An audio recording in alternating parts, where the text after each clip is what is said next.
Praise the Lord. Hallelujah.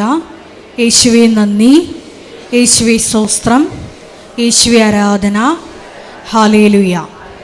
യെശയ്യാ 42:7 അന്ധർക്ക് കാഴ്ച നൽകുന്നതിനും തടവുകാരെ കാരാഗൃഹത്തിൽ നിന്നും അന്ധകാരത്തിലിരിക്കുന്നവരെ ഇരുട്ടറയിൽ നിന്ന് മോചിപ്പിക്കാനും ജനതയ്ക്ക് ഉടമ്പടിയും ജനതകൾക്ക് പ്രകാശവുമായി ഞാൻ നിന്നെ നൽകിയിരിക്കുന്നു.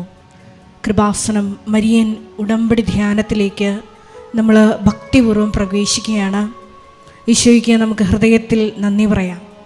ദൈവപിതാവിനാൽ ആകർഷിക്കപ്പെട്ടിട്ട് പരിശുദ്ധ ദൈവമാതാവ് ജീവനോടെ പ്രത്യക്ഷയായ ഈ അൾത്താരയിൽ ഈ സമയം നമ്മളെ ഒരുമിച്ച് കൂട്ടിയ ദൈവപിതാവിൻ്റെ സ്നേഹത്തിന് ഹൃദയത്തിൽ നന്ദി പറഞ്ഞുകൊണ്ട് ദിവ്യകാരുണ്യനാഥനെ വരവേറ്റുകൊണ്ട് നമുക്ക് ഇരുകരങ്ങളും ഉയർത്തി ശക്തമായി സ്തുതിക്കാം. ഹല്ലേലൂയ, ഹല്ലേലൂയ, ഹല്ലേലൂയ. മഹത്വം, മഹത്വം, ആരാധന, ആരാധന. ഹല്ലേലൂയ, ഹല്ലേലൂയ, ഹല്ലേലൂയ, ഹല്ലേലൂയ. ദൈവപിതാവേ നന്ദി, ദൈവപിതാവേ മഹത്വം, ദൈവപിതാവേ ആരാധന. ഹല്ലേലൂയ, ഹല്ലേലൂയ. യേശുവേ നന്ദി, യേശുവേ ആരാധന. ഹല്ലേലൂയ, ഹല്ലേലൂയ, ഹല്ലേലൂയ, ഹല്ലേലൂയ, ഹല്ലേലൂയ, ഹല്ലേലൂയ. ആരാധനയ്ക്കേറ്റം യോഗ്യനായവനേ,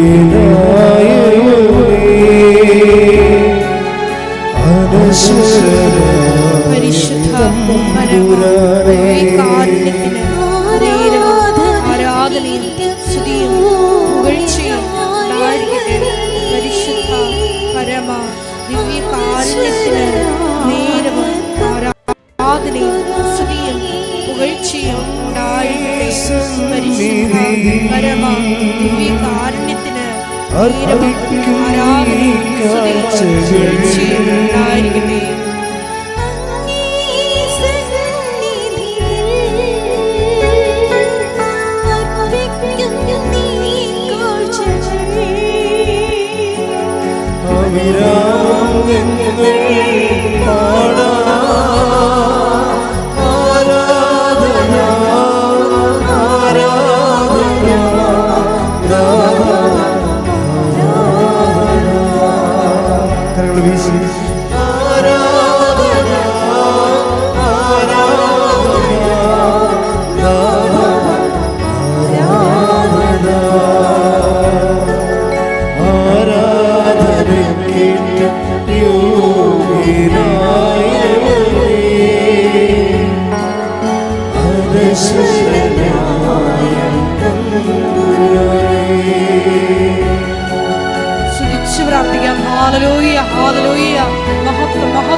സ്ഥാപക ഡയറക്ടറായ ബഹുമാനപ്പെട്ട വി.പി. ജോസഫ് അച്ഛനെ ദിവ്യകാരുണ്യ സന്നിധിയിൽ സമർപ്പിച്ച് ഒരു നിമിഷം പ്രാർത്ഥിക്കാം.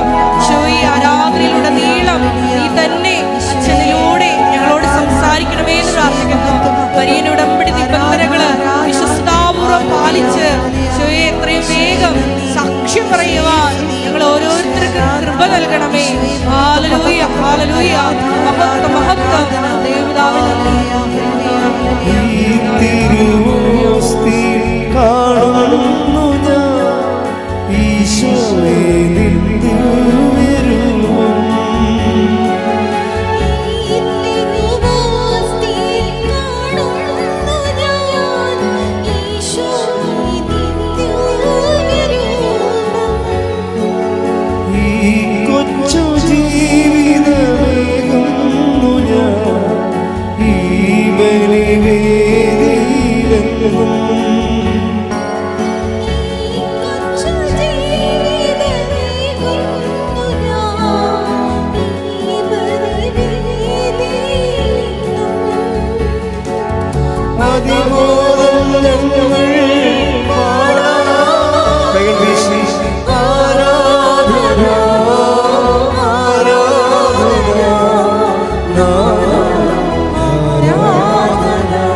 ഉച്ചത്തിൽ ചേർന്ന് പാടി പ്രാർത്ഥിക്കാം. ആരാധന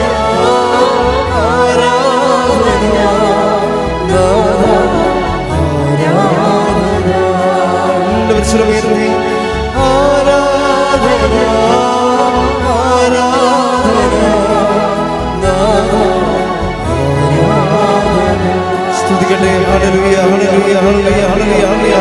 യേശുവേ ആരാധന ആരാധന ആരാധന. യേശുവേ നന്ദി മഹത്വം മഹത്വം മഹത്വം. ഹല്ലേലൂയ ഹല്ലേലൂയ ഹല്ലേലൂയ ഹല്ലേലൂയ. യേശുവേ ആരാധന ആരാധന ആരാധന. യേശുവേ നന്ദി മഹത്വം മഹത്വം മഹത്വം മഹത്വം. പരിശുദ്ധ പരമ ദിവ്യ കാരുണ്യത്തിന് ആരാധനയും സ്തുതിയും പുകഴ്ചയും ഉണ്ടായിരിക്കട്ടെ. പരിശുദ്ധ പരമ ദിവ്യ കാരുണ്യത്തിന് നേരവും ആരാധനയും സ്തുതിയും പുകഴ്ചയും ഉണ്ടായിരിക്കട്ടെ. പരിശുദ്ധ പരമ ദിവ്യ കാരുണ്യത്തിന് നേരവും ആരാധനയും സ്തുതിയും പുകഴ്ചയും ഉണ്ടായിരിക്കട്ടെ. നമുക്കെല്ലാവർക്കും കൃപാസനം പ്രത്യക്ഷീകരണ മധ്യസ്ഥ പ്രാർത്ഥന ഏറ്റുചൊല്ലി പ്രാർത്ഥിക്കാം. അമ്മേ പരിശുദ്ധ അമ്മേ, അമ്മേ പരിശുദ്ധ അമ്മേ, ദൈവമാതാവേ, ദൈവമാതാവേ, കൃപാസനത്തിലൂടെ ഞങ്ങൾക്കും ഞങ്ങളുടെ ദേശത്തിനും അമ്മ മധ്യസ്ഥം തേടി തന്ന എല്ലാ അനുഗ്രഹങ്ങൾക്കും കൃപകൾക്കും ഞങ്ങളിപ്പോൾ ഹൃദയം നിറഞ്ഞ നന്ദി പറയുന്നു.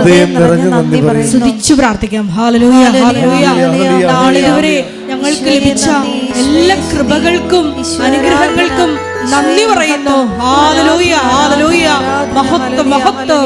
ദൈവമേ നന്ദി.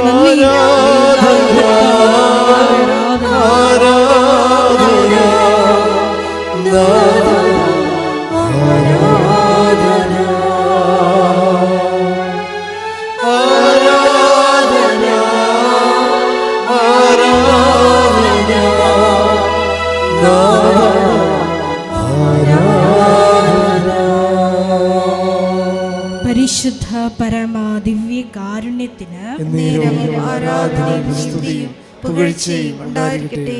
പരിശുദ്ധ പരമ ദിവ്യ കാരുണ്യത്തിന് നേരവും ആരാധനയും സ്തുതിയും പുകഴ്ചയും ഉണ്ടായിരിക്കട്ടെ. പരിശുദ്ധ പരമ ദിവ്യ കാരുണ്യത്തിന് നേരവും ആരാധനയും സ്തുതിയും പുകഴ്ചയും ഉണ്ടായിരിക്കട്ടെ. അമ്മേ പരിശുദ്ധ അമ്മേ, അമ്മേ പരിശുദ്ധ അമ്മേ, ദൈവമാതാവേ, ദൈവമാതാവേ, 2004 ഡിസംബർ 7-ാം തീയതി 2004 ഡിസംബർ 7-ാം തീയതി ഉച്ചകഴിഞ്ഞ് 2:30 ഉച്ചകഴിഞ്ഞ് 2:30 കൃപാസനത്തിൽ സംഭവിച്ച അമ്മയുടെ പ്രത്യക്ഷപ്പെടലിനെ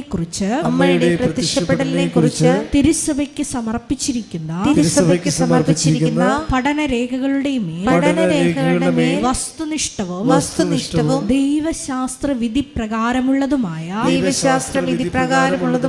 അന്വേഷണ പഠനങ്ങൾ നടത്തി ആ പ്രത്യക്ഷപ്പെടലിലൂടെ പ്രകടമായ ദൈവമാതാവിന്റെ പ്രത്യേക കരുതലും സംരക്ഷണവും വെളിപ്പെടുത്തുന്ന പീഡിതരുടെ ആശ്വാസവും പ്രവാചകന്മാരുടെ രാജ്ഞിയും വാഗ്ദാനത്തിന്റെ പേടകവും പ്രപഞ്ച പ്രകൃതിയുടെ മാതാവുമായ പരിശുദ്ധ അമ്മയുടെ ഭക്തി തിരുസഭയിൽ കൂടുതൽ പ്രചരിച്ച് ജീവിതത്തിന്റെ ദുരിത ദുരന്ത അവസ്ഥകളിൽ അകപ്പെട്ടു കഴിയുന്ന അനേകായിരം മക്കൾക്ക് ദൈവത്തിന്റെ സാന്നിധ്യവും സന്ധിപ്പും കൂടുതൽ അനുഭവിക്കുക വഴി ആത്മീയ വിശുദ്ധിയും ദൈവശക്തിയും കൈവരിക്കുവാൻ ഞങ്ങളുടെ കുടുംബങ്ങളെ ഇടയാക്കണമേ. സ്തുതിച്ചു പ്രാർത്ഥിക്കാം. Hallelujah hallelujah. മരിയയുടെ ഉടമ്പടിയെടുത്ത് പ്രാർത്ഥിക്കുന്ന ഞങ്ങളുടെ കുടുംബങ്ങളെ നീ വിശുദ്ധീകരിക്കണമേ എന്ന് പ്രാർത്ഥിക്കുന്നു. ശക്തീകരിക്കണമേ എന്ന് പ്രാർത്ഥിക്കുന്നു. ആത്മാവാൽ വഴി നടത്തണമേ എന്ന് പ്രാർത്ഥിക്കുന്നു. സാക്ഷികളാക്കി ഉയർത്തണമേ എന്ന് പ്രാർത്ഥിക്കുന്നു. Hallelujah hallelujah. കരങ്ങൾ വീശിക്കൂ.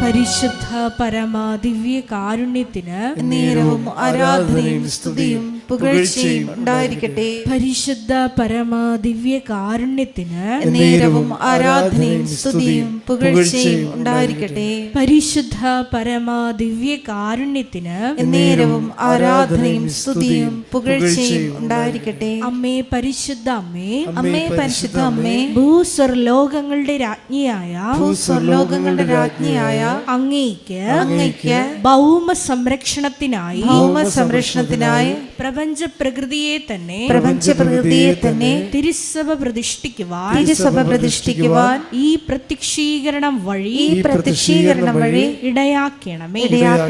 പരിശുദ്ധ അമ്മേ, ജപമാല മാതാവേ, സകല കൃപാസനം പ്രാർത്ഥനകളോടും ചേർത്ത്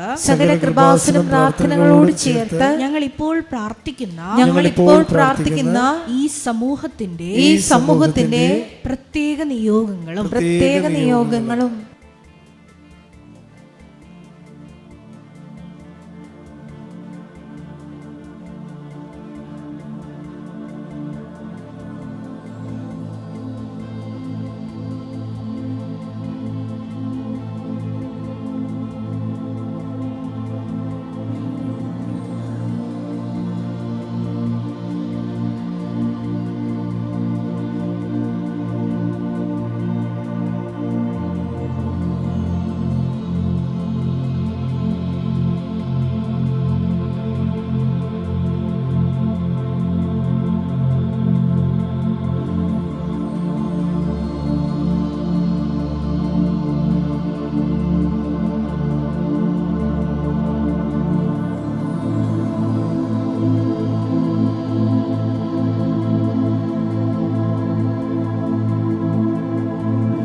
അമ്മയുടെ പ്രത്യക്ഷീകരണത്തിന്റെ ഈ അനുഗ്രഹവേളയിൽ ഞങ്ങൾക്ക് സാധിച്ചു തരുവാൻ കനിയണമേ.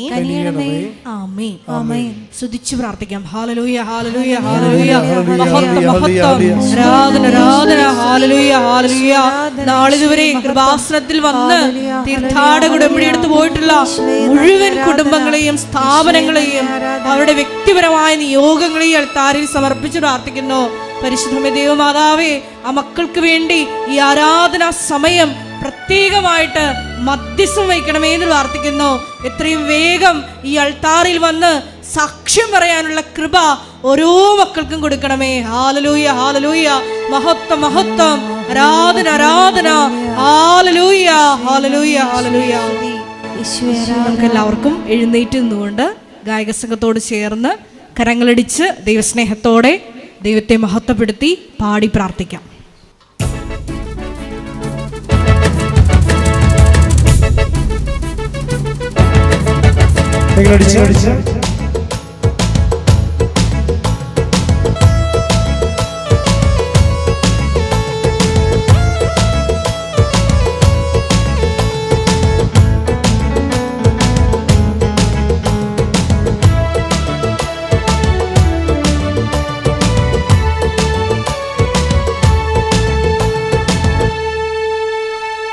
ദൈവം തന്നുവല്ല, ദൈവത്തെ ആരാധിക്കാം.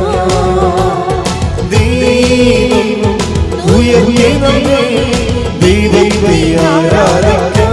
ചേർന്ന് പാടി പ്രാർത്ഥിക്കാം. ദൈവം തന്നുവല്ല, ദൈവത്തെ ആരാധിക്കാം. ദൈവം ഉയർന്നേ, ദൈവത്തെ ആരാധിക്കാം.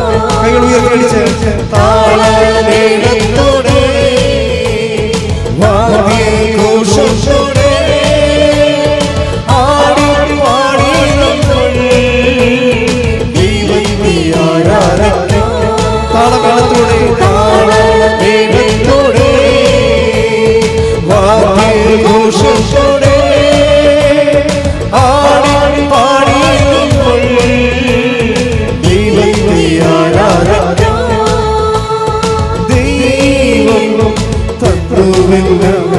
ദൈവത്തെ ആരാധിക്കാം. ദൈവം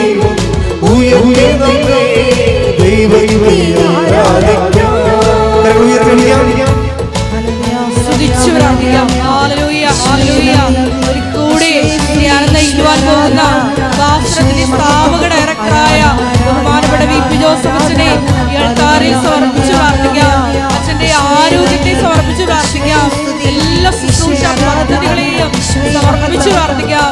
ഈശോയെ സമയബന്ധിതമായി നല്ല പൂർത്തീകരിക്കാനുള്ള വലിയ അഭിഷേകം ഈ ആരാധനയോട് നൽകണമേ എന്ന് പ്രാർത്ഥിക്കുന്നു. Hallelujah, hallelujah.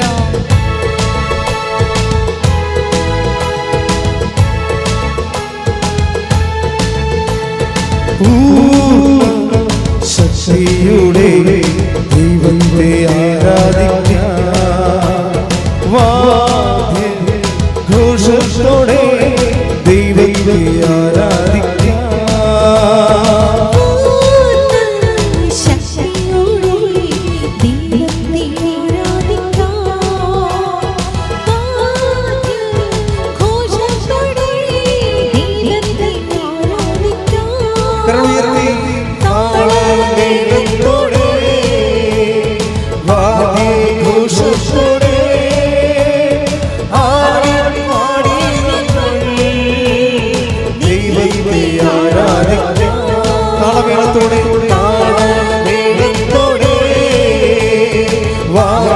ഘോഷത്തോടെ ആടി പാടി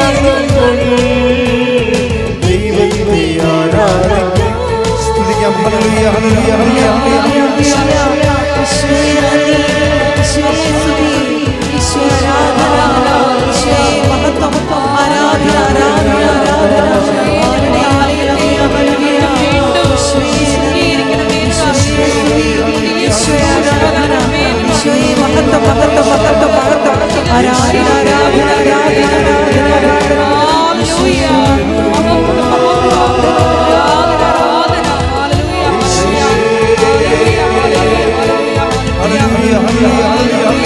ശക്തിയോടെ സ്തുതിക്കട്ടെ. ഹല്ലേലൂയ,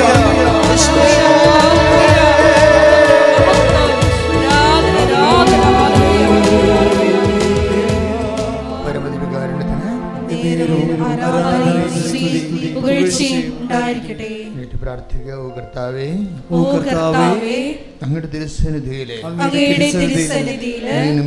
ഈ നിമിഷം നിന്നെ നാഥനും രക്ഷകനുമായി ഏറ്റുപറഞ്ഞുകൊണ്ട് ആരാധിക്കുവാൻ പുതിയ അഭിഷേകം നൽകിയതിന്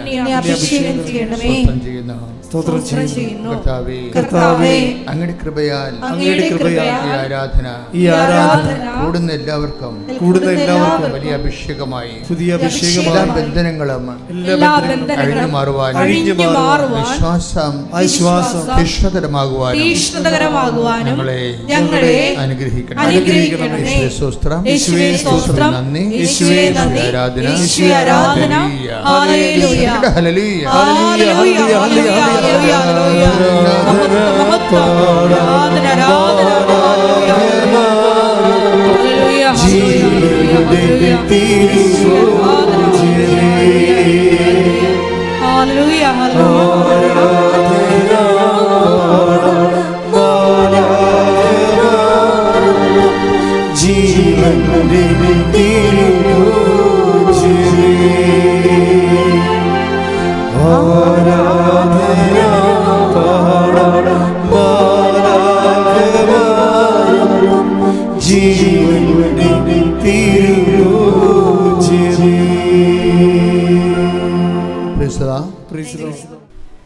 എൻ്റെ പ്രിയപ്പെട്ടവരെ, നമ്മളിന്ന് വളരെ സീരിയസ് കാതലായ ഒരു വിശ്വാസ വിഷയം കൈകാര്യം ചെയ്യുകയാണ്. ഈ ആഴ്ചയിൽ വന്ന രണ്ട് സാക്ഷ്യങ്ങൾ, ഒന്ന് ജോ മേഴ്സിയുടെ സാക്ഷ്യവും കാഞ്ഞിരപ്പള്ളി, ഒന്ന് ആൽഫായുടെ സാക്ഷ്യവും തൃശ്ശൂർ. ഈ രണ്ട് സാക്ഷ്യങ്ങളിൽ ഒരു കോമൺ ഫാക്ടറുണ്ട്. അവിടെ ഉടമ്പടി പുരോഗമന ജീവിതത്തിൽ എവിടെയോ വെച്ച് ഇവർക്ക് വിശ്വാസം പെട്ടെന്നിങ്ങനെ കൈമോശം വരുന്നത് പോലെ തോന്നും. അത് അവർക്ക് മാത്രമല്ല, നമുക്ക് എല്ലാവർക്കും തോന്നും. ഒരു പ്രത്യേക വിഷയത്തിന് വേണ്ടി നമ്മൾ പ്രാർത്ഥിച്ചുകൊണ്ടിരിക്കുമ്പോൾ അതിനൊരു അഡ്വാൻസ്, ഒരു പുരോഗതി ഉണ്ടായെന്ന് നമ്മൾ കരുതിക്കൊണ്ടിരിക്കുന്ന സമയത്ത് പെട്ടെന്നത് കൈമോശം വരുമ്പോൾ അതിൻ്റെ കൂടെ തന്നെ നമ്മുടെ വിശ്വാസവും പോകും. അതിൻ്റെ പ്രധാനപ്പെട്ട കാരണം വിഷയബന്ധിയായ വിശ്വാസമാണ് നമ്മൾ ഡെവലപ്പ് ചെയ്തെടുത്തിരിക്കുന്നത്. അത് ഒരു സീരിയസ് വിഷയമാണ്. വിശ്വാസം ഞാൻ മനസ്സിലാക്കിയെടുത്തോളൂ എല്ലാവർക്കും തന്നെ വിഷയബന്ധിയാണ്. അവിടെ വിശ്വാസത്തെ വിഷയവുമായിട്ട് ഘടിപ്പിച്ചിരിക്കുകയാണ്. ഇത് പക്ക നോൺസെൻസ് ആയിട്ടുള്ളൊരു സ്പിരിച്വാലിറ്റിയാണ്. നമ്മളൊരിക്കലും വിശ്വാസത്തെ വിഷയമായി കണക്ട് ചെയ്തരുത്. എന്താ കാരണം? വിശ്വാസം നമ്മൾ ആരിലാണ് വിശ്വസിക്കുന്നത്? ക്രിസ്തുവിലാണ് നമ്മൾ വിശ്വസിക്കുന്നത്, അല്ലേ? പക്ഷെ നമ്മൾ കണക്ട് ചെയ്തിരിക്കുന്ന ക്രിസ്തുവുമായിട്ടല്ല. എന്തുമായിട്ടാണ്? നമ്മുടെ ജോലിയുമായിട്ടും വീടുമായിട്ടും വിവാഹമായിട്ടും മക്കളുമായിട്ടാണ് വിശ്വാസം കണക്ട് ചെയ്തിരിക്കുന്നത്. ഇത് അറിയാതെ സംഭവിക്കുന്ന ഒരു ആപത്താണ്. അതിൻ്റെ കാരണം എന്ന് വെച്ച് കഴിഞ്ഞാൽ, ജോ മേഴ്സിയുടെ സാക്ഷ്യം തന്നെ എടുക്കാം. ജോ മേഴ്സി ആവറേജ് എബവ് വിശ്വാസം നിലവാരമുള്ള ഒരു പെൺകുട്ടിയാണ്. അവൾ അമ്മയോട് എപ്പോഴും പറയുമായിരുന്നു, അമ്മ എനിക്ക് 18 വയസ്സാകുമ്പോൾ അമ്മ എന്നോട് പറയണമെന്ന്. അപ്പോൾ അമ്മ വിചാരിച്ചതെന്ന് വെച്ച് കഴിഞ്ഞാൽ ഇവൾക്ക് ഡ്രൈവിങ് പഠിക്കാനായിരിക്കുമെന്നാണ് വിചാരിക്കുന്നത്. അപ്പം അവളത് വിചാരിച്ചത് അങ്ങനെയല്ല. 18 വയസ്സാകുമ്പോൾ എനിക്ക് ഉടമ്പടി എടുക്കാൻ പറ്റുമല്ലോ എന്നാണ്. അപ്പം അത്രയും തീഷ്ണതയുള്ള ആളാണ്. 18 വയസ്സാകുമ്പോൾ എനിക്ക് ഉടമ്പടി എടുക്കാൻ പറ്റുമല്ലോ, അതിനുവേണ്ടി ഇങ്ങനെ 18 വയസ്സാകാൻ കാത്തിരിക്കേ. അപ്പോൾ അവളുടെ അമ്മ ഒരു ടീച്ചറാണ്. അവൾ 18 വയസ്സായ അന്ന് വന്ന് ഉടമ്പടി എടുക്കും. അപ്പോൾ ഇതിനു വേണ്ടി ഇങ്ങനെ കാത്തിരുന്ന പോലെ വന്ന് ഉടമ്പടി എടുക്കും. ഉടമ്പടി എടുത്തിട്ട് ആൾ ഭയങ്കര തീഷ്ണതായിട്ടാണ് ഉടമ്പടി ചെയ്യണത്. വളരെ തെറ്റൊന്നുമില്ല, വളരെ തീഷ്ണതായിട്ടാണ് ആൾ ചെയ്തിരിക്കുന്നത്. ആ ഉടമ്പടി കിട്ടിയ കാശ് രൂപം ഈ സ്വന്തം കൊന്തമോതിരത്തിൽ പിന്ന് കുത്തി പിന്നിൻ്റെ അകത്ത് ഈ ഉടമ്പടി കാശ് രൂപ ഇട്ട് ഇറുക്കി പിടിച്ചാണ് നടക്കണത്.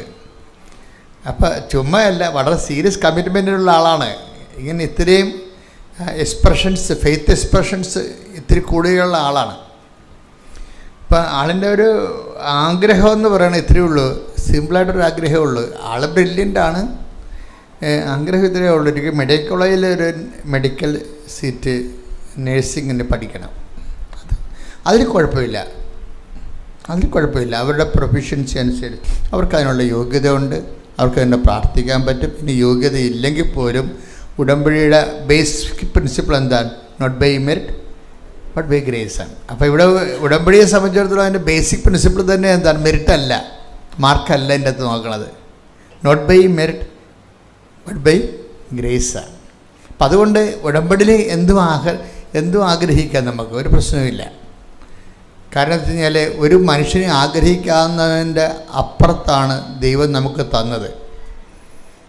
എന്നിട്ട് നമ്മളോടൊരു ചോദ്യം ചോദിച്ചു. എന്താണ് ചോദിച്ചത്? ആഗ്രഹിക്കുന്നവരോടെല്ലാം കൂടി ദൈവം ഒരു ചോദ്യം ചോദിച്ചു. എന്താണ്?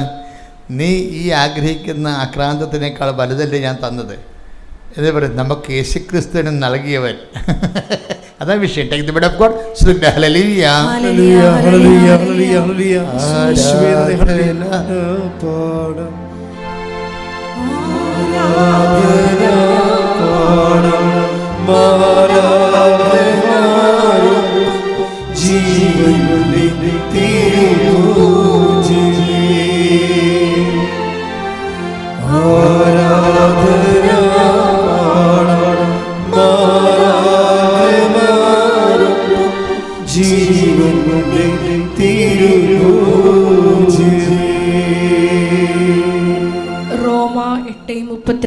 റോമ 8:32 ഏറ്റവും ഇത് ക്യാപിറ്റൽ വേർഡാണ് കേട്ടോ. ഇതൊക്കെ എപ്പോഴും കിച്ചണിലൊക്കെ എഴുതിയിടേണ്ട, ഡ്രോയിങ് റൂമിനും സ്റ്റഡി റൂമിനും ഒക്കെ എഴുതി വെച്ച് പറ്റിച്ചു വെക്കേണ്ട പടങ്ങളാണ്. എന്താണ്? റോമ 8:32. എന്താണ്? പുത്രനെ പോലും ഒഴിവാക്കാതെ, തൻ്റെ പുത്രനെ പോലും ഒഴിവാക്കാതെ നമുക്കെല്ലാവർക്കും. ഒന്ന് പറഞ്ഞ മക്കളെ, തൻ്റെ പുത്രനെ പോലും ഒഴിവാക്കാതെ, തൻ്റെ പുത്രനെ പോലും ഒഴിവാക്കാതെ നമുക്കെല്ലാവർക്കും വേണ്ടി അവനെ ഏൽപ്പിച്ചു തന്നവൻ, അവനോട് കൂടെ സമസ്തവും നമുക്ക് ദാനമായി നൽകാതിരിക്കുമോ? അപ്പം അതിൻ്റെ അകത്തൊരു വാക്ക് എന്താണുള്ളത്? സമസ്തവും എന്നുള്ള വാക്കുണ്ട് അല്ലേ? അപ്പം അതിൻ്റെ അകത്ത് ഒരു സമസ്തത്തിൽ എന്താണ് ഈ സമസ്തം വരുന്നത്? എന്തുകൊണ്ടാണ് യേശുക്രിസ്തുവിൻ്റെ കൂടെ ഒരു വ്യക്തിക്ക് സമസ്തവും ചോദിക്കാൻ പറ്റണത്? കാരണം യേശുക്രിസ്തു സമസ്തവും അവൻ്റെ നാമത്തിൻ്റെ കീഴിലാക്കിയത് കൊണ്ടാണ്. അതാണ് നമ്മൾ 1 Corinthians 15:26 വായിച്ച ശ്രുതികട്ടെ. ഹല്ലേലൂയ, ഹല്ലേലൂയ, ഹല്ലേലൂയ, ഹല്ലേലൂയ. ആരാധന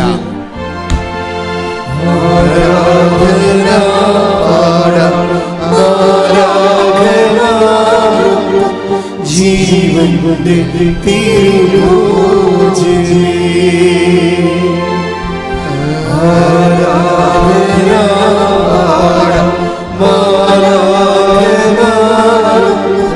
ജീവന്റെ തിരുലോചനേ. 1 Corinthians 15:26-27 തിരുവചനങ്ങൾ. 1 Corinthians 15:26-27. മരണമെന്ന അവസാന ശത്രുവും നശിപ്പിക്കപ്പെട്ടിരിക്കുന്നു. ദൈവം സമസ്തവും അധീനമാക്കി തന്റെ പാദത്തിന് കീഴാക്കിയിരിക്കുന്നു. അപ്പൊ ദൈവം സമസ്തവും അവന്റെ പാദത്തിന് കീഴിലാക്കിയിരിക്കുന്ന കൊണ്ടാണ് എന്താണ് നമുക്ക് യേശുക്രിസ്തു നൽകിയവൻ അവനോടുകൂടെ സമസ്തവും നമുക്ക് നൽകിയില്ല എന്ന്. അപ്പോൾ ഓൾമോസ്റ്റ് നമ്മൾ ഉടമ്പടി വെക്കുന്ന എന്ത് വിഷയവും ഈ ഭൂമിയിൽ ഒരു മനുഷ്യൻ സർവൈവ് ചെയ്യാൻ, ഈ ഭൂമിയിലും വരാനിരിക്കുന്ന ജീവിതത്തിൽ ഒരു മനുഷ്യൻ നിലനിൽപ്പിന് വേണ്ടി ചോദിക്കുന്ന എല്ലാ കാര്യങ്ങളും യേശുക്രിസ്തുവിൽ അതേ എന്ന് തന്നെയാണ്. അതാണ് സകല വാഗ്ദാനങ്ങളും യേശുക്രിസ്തുവിൽ യേസാണെന്ന് പറയുന്നത്. ശ്രുതികട്ടെ. ഹല്ലേലൂയ. Take the word of God. ഹല്ലേലൂയ, ഹല്ലേലൂയ, ഹല്ലേലൂയ, ഹല്ലേലൂയ. യേശുവേ നന്ദി. ഹല്ലേലൂയ, ഹല്ലേലൂയ.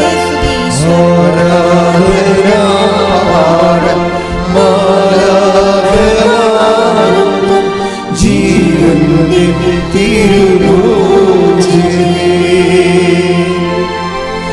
ആരാധന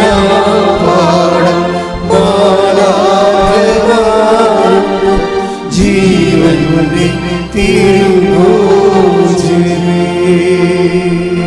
2 Corinthians 1:20. 2 Corinthians 1:20. ദൈവത്തിന്റെ സകല വാഗ്ദാനങ്ങളും ക്രിസ്തുവിൽ അതേ എന്ന് തന്നെ. അതുകൊണ്ട് തന്നെയാണ് ദൈവമഹത്വത്തിന് അവൻ വഴി ഞങ്ങൾ ആമേൻ പറയുന്നത്.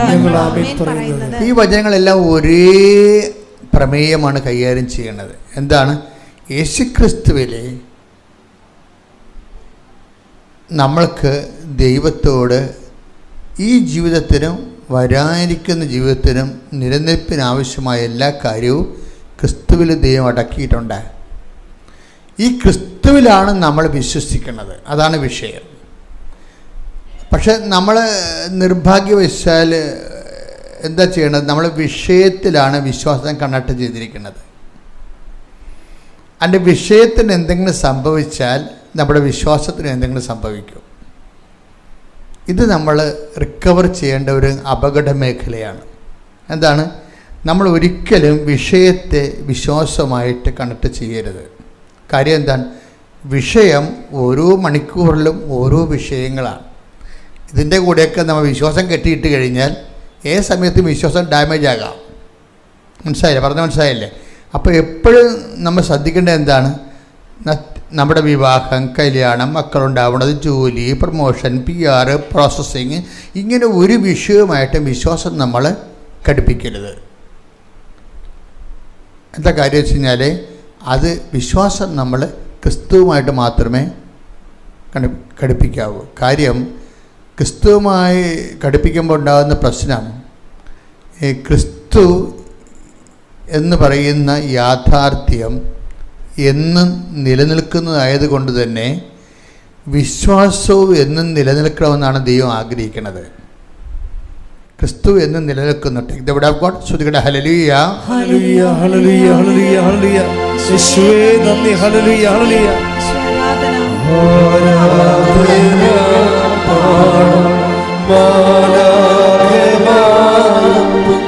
ജീവന്റെ തിരുലോചനേ, ആരാധന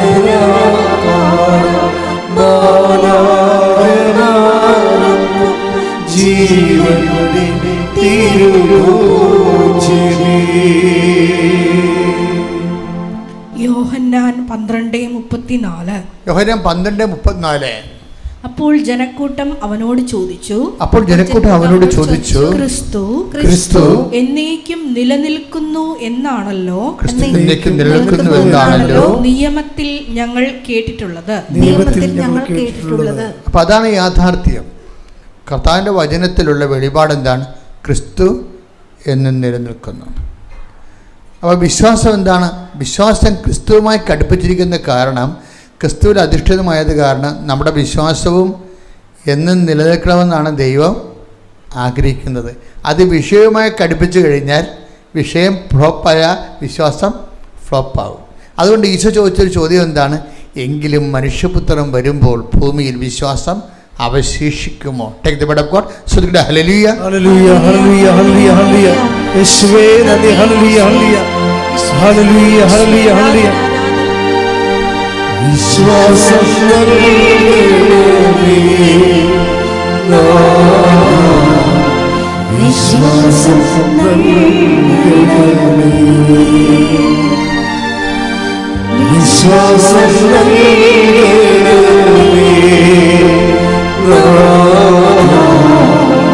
വിശ്വാസം ലൂക്കാ 18:8. ലൂക്കാ 18:8. എങ്കിലും മനുഷ്യപുത്രൻ വരുമ്പോൾ ഭൂമിയിൽ വിശ്വാസം കണ്ടെത്തുമോ? അപ്പോഴേ ഉള്ള വിഷയം എന്ന് വെച്ചാൽ എല്ലാ പീഡനങ്ങൾക്ക് ശേഷമാണ് ഈ മനുഷ്യപുത്രൻ വരണത്. അത് നിങ്ങൾ ഓർക്കരുത് ഈ സെക്കൻഡ് കമ്മിങ്ങിനെ കുറിച്ച് മാത്രമാണ് ഇങ്ങനെ പറയണത്. അങ്ങനെയല്ല. നമ്മുടെ ജീവിതത്തിലും കർത്താവിൻ്റെ വെളിപാടുണ്ടാകുന്നതും ഇടപെടലുണ്ടാകുന്നതും കുറച്ച് പരീക്ഷണങ്ങൾക്ക് ശേഷമായിരിക്കും. അതെപ്പോഴും നമ്മൾ ബോധം ഉണ്ടാകണം നമുക്കതിനെക്കുറിച്ച്. നമ്മുടെ ജീവിതത്തിലും ക്രിസ്തു അനുഭവം നമുക്ക് ഉണ്ടാകുന്നത് കുറച്ച് പരീക്ഷണങ്ങൾക്ക് ശേഷമായിരിക്കും. അപ്പോൾ ഈ പരീക്ഷയ്ക്ക് ശേഷം ക്രിസ്തു വരുമ്പോൾ ക്രിസ്തു നമ്മളിൽ നിന്ന് ഉദ്ദേശിക്കുന്നത് എന്താണ്? ആഗ്രഹിക്കുന്നത് എങ്കിലും മനുഷ്യപുത്രൻ വരുമ്പോൾ എന്താണ്? ഭൂമിയിൽ വിശ്വാസം അവശേഷിക്കുമോ? അതാണ് വിഷയം. അപ്പോൾ അവസാനം അവശേഷിക്കേണ്ടത് നമ്മുടെ ഈ പരീക്ഷണങ്ങൾ രോഗമാകാം, ക്ഷീണമാകാം, സാമ്പത്തിക തകർച്ചയാകാം, എന്തെങ്കിലും നമ്മൾ പ്രാർത്ഥിക്കുന്ന വിഷയങ്ങൾക്ക് യാതൊരു പുരോഗതിയും ഇല്ലാത്ത അവസ്ഥയാകാം. ഈ പരീക്ഷണങ്ങളുടെ എല്ലാ അവസാനം എപ്പോഴായാലും ക്രിസ്തു വരും. പക്ഷേ എപ്പോഴും വരുന്നത് അതൊരു നാഷണൽ ഹൈവേ കൂടിയാണെന്ന് വരണമെന്ന് നിങ്ങൾ വിചാരിക്കരുത്. മിക്കവാറും പഞ്ചായത്ത് റോഡിൽ കൂടിയായിരിക്കും വരണത്. പഞ്ചായത്ത് റോഡിൽ കുണ്ടും കുഴിയും വളവും തിരുവും കാടും യാതൊരു ട്രാഫിക്കും ഇല്ലാത്ത സ്ഥലത്തോട് ഞെരുങ്ങിയൊക്കെ വരും ക്രിസ്തു.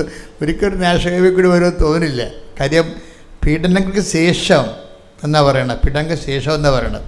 അപ്പോഴെപ്പോഴും വിശ്വാസത്തിൻ്റെ വില കൊടുത്തിട്ട് അവിടെ കിട്ടി ബോധിക്കണം.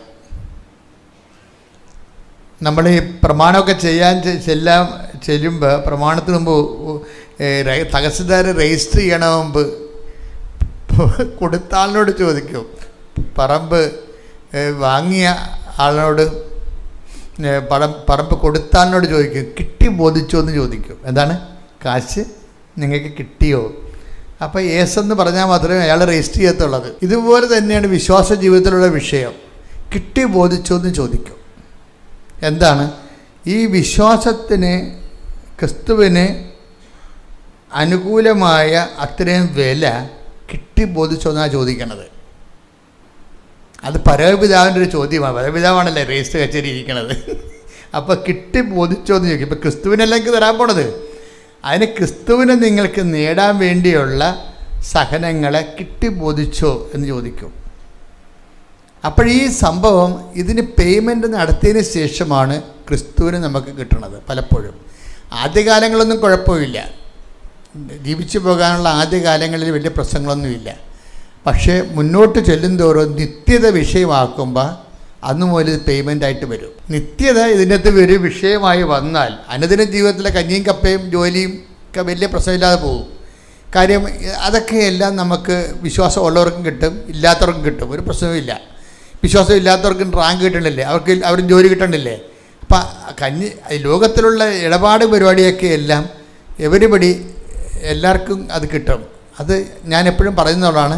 സന്താന പുഷ്ടിയുള്ളവരായി പെരുകി ഭൂമിയെ കീഴടക്കാൻ പറഞ്ഞപ്പോൾ ഇതിൻ്റെ അകത്ത് ജോലിയും വീടും വിവാഹം കുഞ്ഞുങ്ങളും എല്ലാം ഒരു കംപ്ലീറ്റ് പാക്കേജാണ്. അതിന് വിശ്വാസത്തിൻ്റെ ഒരു ആവശ്യമില്ല. പക്ഷേ ക്രിസ്തുവിലൂടെ നേടിയെത്ത നിത്യരക്ഷയ്ക്ക് നിങ്ങൾ ആ പാഠത്തിലേക്ക് വരുമ്പോൾ പിന്നെ എല്ലാം പേയ്മെൻറ്റ് സീറ്റാണ്. കാര്യം എന്താ? എപ്പോഴും ഒരു സഹനം വന്നാൽ അപ്പോൾ ഓർത്തേക്കണം, ഒരു കാര്യമില്ല സഹനം വരൂ, ഒരു കാര്യം ഉണ്ടാകണ്ട. നിങ്ങൾ ഇപ്പം എന്താ വിഷയം? ഇപ്പം നിങ്ങൾ വളരെ വെള്ളം അടിക്കണില്ല, വേറെ ചുറ്റിക്കളികളൊന്നുമില്ല, മര്യാദയ്ക്ക് ജീവിക്കുന്നുണ്ട്, 10 മനുഷ്യനെ കണ്ടാൽ മനുഷ്യരെപ്പറ്റി കാണിക്കുന്നുണ്ട്, ഇല്ലാത്തതിനുമായിട്ട് ഉള്ളത് പങ്കുവെക്കുന്നുണ്ട്. അങ്ങനെ വളരെ വെടിപ്പും മേനയോട്ട് ജീവിച്ചാലും പണി 8 കിട്ടുന്ന കാര്യത്തിൽ യാതൊരു സംശയമില്ല. അത് നിങ്ങൾ ക്രിസ്തുവിലേക്ക് വരുമ്പോൾ അറിയണം. അതെന്താ? ക്രിസ്തുവിനെക്കുറിച്ചുള്ള ആദ്യ അറിവ് എന്താ? നിഷ്കളങ്കനായാലും ശരി പണി കിട്ടുമെന്ന് തന്നെ എൻ്റെ അർത്ഥം. അതെന്താ കാര്യം? ഈശോ വല്ല തെറ്റും ചെയ്തിട്ടാണ് ഈ പങ്കപ്പാട് മുഴുവൻ അനുഭവിച്ചത്. അപ്പം തെറ്റ് ചെയ്യാതെ ഒരു പങ്കപ്പാട് വന്നു കഴിഞ്ഞാൽ അതിൻ്റെ പ്രതിഫലം ക്രിസ്തുവാണെന്ന് മനസ്സിലാക്കുന്നതിന് കോമൺ സെൻസ് മതി. ഒരു തെറ്റും ചെയ്യാതെ നിങ്ങൾക്കൊരു പങ്കപ്പാട് കിട്ടിയാൽ അതിൻ്റെ പ്രതിഫലം ക്രിസ്തുവാണെന്ന് മനസ്സിലാക്കണമെങ്കിൽ പരിശുദ്ധാത്മാവ് മാത്രം മതി. അച്ഛൻ പറഞ്ഞ മനസ്സിലായില്ലോ? അതുകൊണ്ട് ഒരിക്കലും ഞാനിങ്ങനെ പ്രാർത്ഥിച്ച് ജീവിച്ചല്ലോ, ഞാൻ പള്ളിയിൽ നിന്ന് മാറാതെ നടന്നല്ലോ, കുഞ്ഞുനാൾ പോലും ഞാൻ ചോദിച്ചതല്ലേ വെള്ളമടിക്കാത്തൊരു ഭർത്താവിനെ തരണമെന്ന്, എന്നിട്ട് ഇവൻ്റെ മൂക്ക് പിടി ഞാൻ മുന്നാഴി കിട്ടുമല്ല, എന്ത് ചതിയാണ് ദൈവം എന്നോട് ചെയ്തത്? You should not ask. നമുക്ക് ദൈവത്തോട് ഒന്നും ചോദിക്കാനുള്ള യാതൊരു പ്രൊവിഷനുമില്ല. എന്താ കാര്യം? നീ നിഷ്കളങ്കമായി ആദ്യമേ ചോദിച്ച ചോദ്യങ്ങളെല്ലാം ശരിയാണ്, അതെല്ലാം ദൈവം വരവച്ചിരിക്കുന്നു. അതുകൊണ്ട് തന്നെയാണ് ഈ ഒരു ആളെ, ഈ അവതാരത്തെ നിനക്ക് തന്നിരിക്കുന്നത്. ഇനി എന്താ? ഇത് പേയ്മെൻറ്റ് സീറ്റാണ്. ഇനി ഇയാളെ വെച്ച് ക്രിസ്തുവിനെ നേടാൻ നോക്കണം. നീ ഈ ആളെ വെച്ചാണ് ക്രിസ്തുവിനെ നേടാൻ നോക്കേണ്ടത്. നിങ്ങളൊന്ന് ചിന്തിച്ച് നോക്കി, അമ്മയുടെ പ്രസവം, ഈ ദൈവം അനീതി കാണിക്കുന്ന ആളാണെങ്കിൽ തീർച്ചയായിട്ടും ഏറ്റവും കൂടുതൽ അനീതി കാണിച്ചിരിക്കുന്നത് അമ്മയോടാണ്. കാര്യം അപ്പയുടെ തിരുമനസ് പ്രകാരമാണ് പരിശുദ്ധാത്മാവിൽ അമ്മ ഗർഭം ധരിച്ചത്. പക്ഷേ ആ ഒരു പ്രസവത്തിന് പോലും ഒരു ചെറുവിരൽ അപ്പ അനക്കണില്ല. അത് കണ്ടാൽ മതി നമുക്ക് കാര്യങ്ങളെല്ലാം ഒട്ടനെ മനസ്സിലാകും. ചിലർ പറയണത്, ചില ബൈബിൾ പണ്ഡിതന്മാർ പറയണത് അമ്മ വഴിയിലാണ് പ്രസവിച്ചതെന്നാണ് പറയണത്. വഴിയിലാണ് പ്രസവിച്ചത്. കാര്യം എന്താണ്? അപ്പോൾ നമ്മൾ പുൽത്തൊട്ടിലാണ് പ്രസവിച്ചതെന്നാണ് നമ്മൾ പൊതുവെ പറഞ്ഞ് കാലത്തൊഴുത്തി പ്രസവിച്ചതെന്നാണ്. പക്ഷേ എഴുതി വെച്ചിരിക്കുന്നത് എന്താണ്? ആ ശിശുവിനെ പിള്ളക്കച്ചയിൽ പൊതിഞ്ഞ് മറിയം പുൽത്തൊട്ടി കിടത്തിയെന്നാണ്. അപ്പോൾ വഴിയിലെങ്ങാണ്ട് പ്രസവിച്ചിട്ടാണ് കൊണ്ടുവന്ന് വഴിയരികെ കണ്ട പുൽത്തൊട്ടിയിൽ കൊണ്ടുവന്ന് കിടത്തിയത്. അപ്പോൾ ഇതിന് അപ്പായ്ക്ക് എന്തെങ്കിലും തരത്തിലുള്ള സഹായം ചെയ്ത് കൊടുക്കേണ്ടതല്ലേ? അപ്പക്ക് പണ്ട് മുതലുള്ള പരിപാടിയാണ് സഹായം ഒന്നും ചെയ്ത് കൊടുക്കാതെ. കുരിശക്കിടന്ന് നിലവിളിച്ചിട്ട് സഹായം കൊടുത്തില്ല, പിന്നെയാണ് നമുക്ക് തരാൻ പോണത്. കുരിശക്കിടന്ന് ഏലോ ഏലോയിൽ ലമ സബദ്ധാനി, എന്തുകൊണ്ട് നീ എന്നെ ഉപേക്ഷിച്ചും ചോദിച്ചിട്ട് സഹായം കൊടുത്തില്ല. അപ്പോൾ ഇതിൻ്റെ വിഷയം എന്ന് പറയുന്നത് ഈ കാര്യത്തിൽ ക്രിസ്തുവിനെ സംബന്ധിച്ചുള്ള നല്ല ജ്ഞാനമാണ്. എന്താണ് കാര്യം?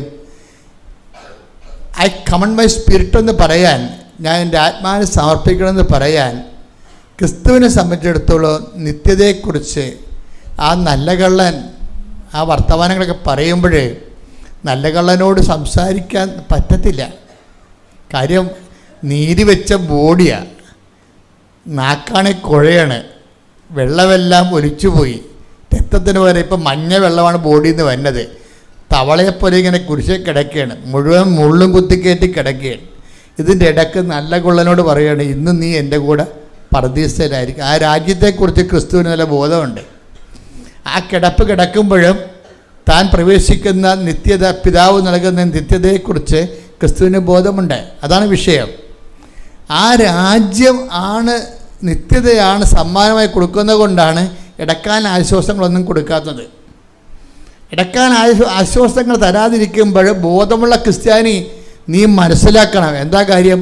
നിനക്ക് നിത്യതയിൽ കർത്താവ് ഷെയർ തന്നിരിക്കുന്നു. കൈയടിച്ച് ശ്രദ്ധിക്കട്ടെ. ഹല്ലേലൂയ, ഹല്ലേലൂയ, ഹല്ലേലൂയ, ആഴമായി പ്രബോധനങ്ങൾക്ക് നന്ദി പറയുന്നു.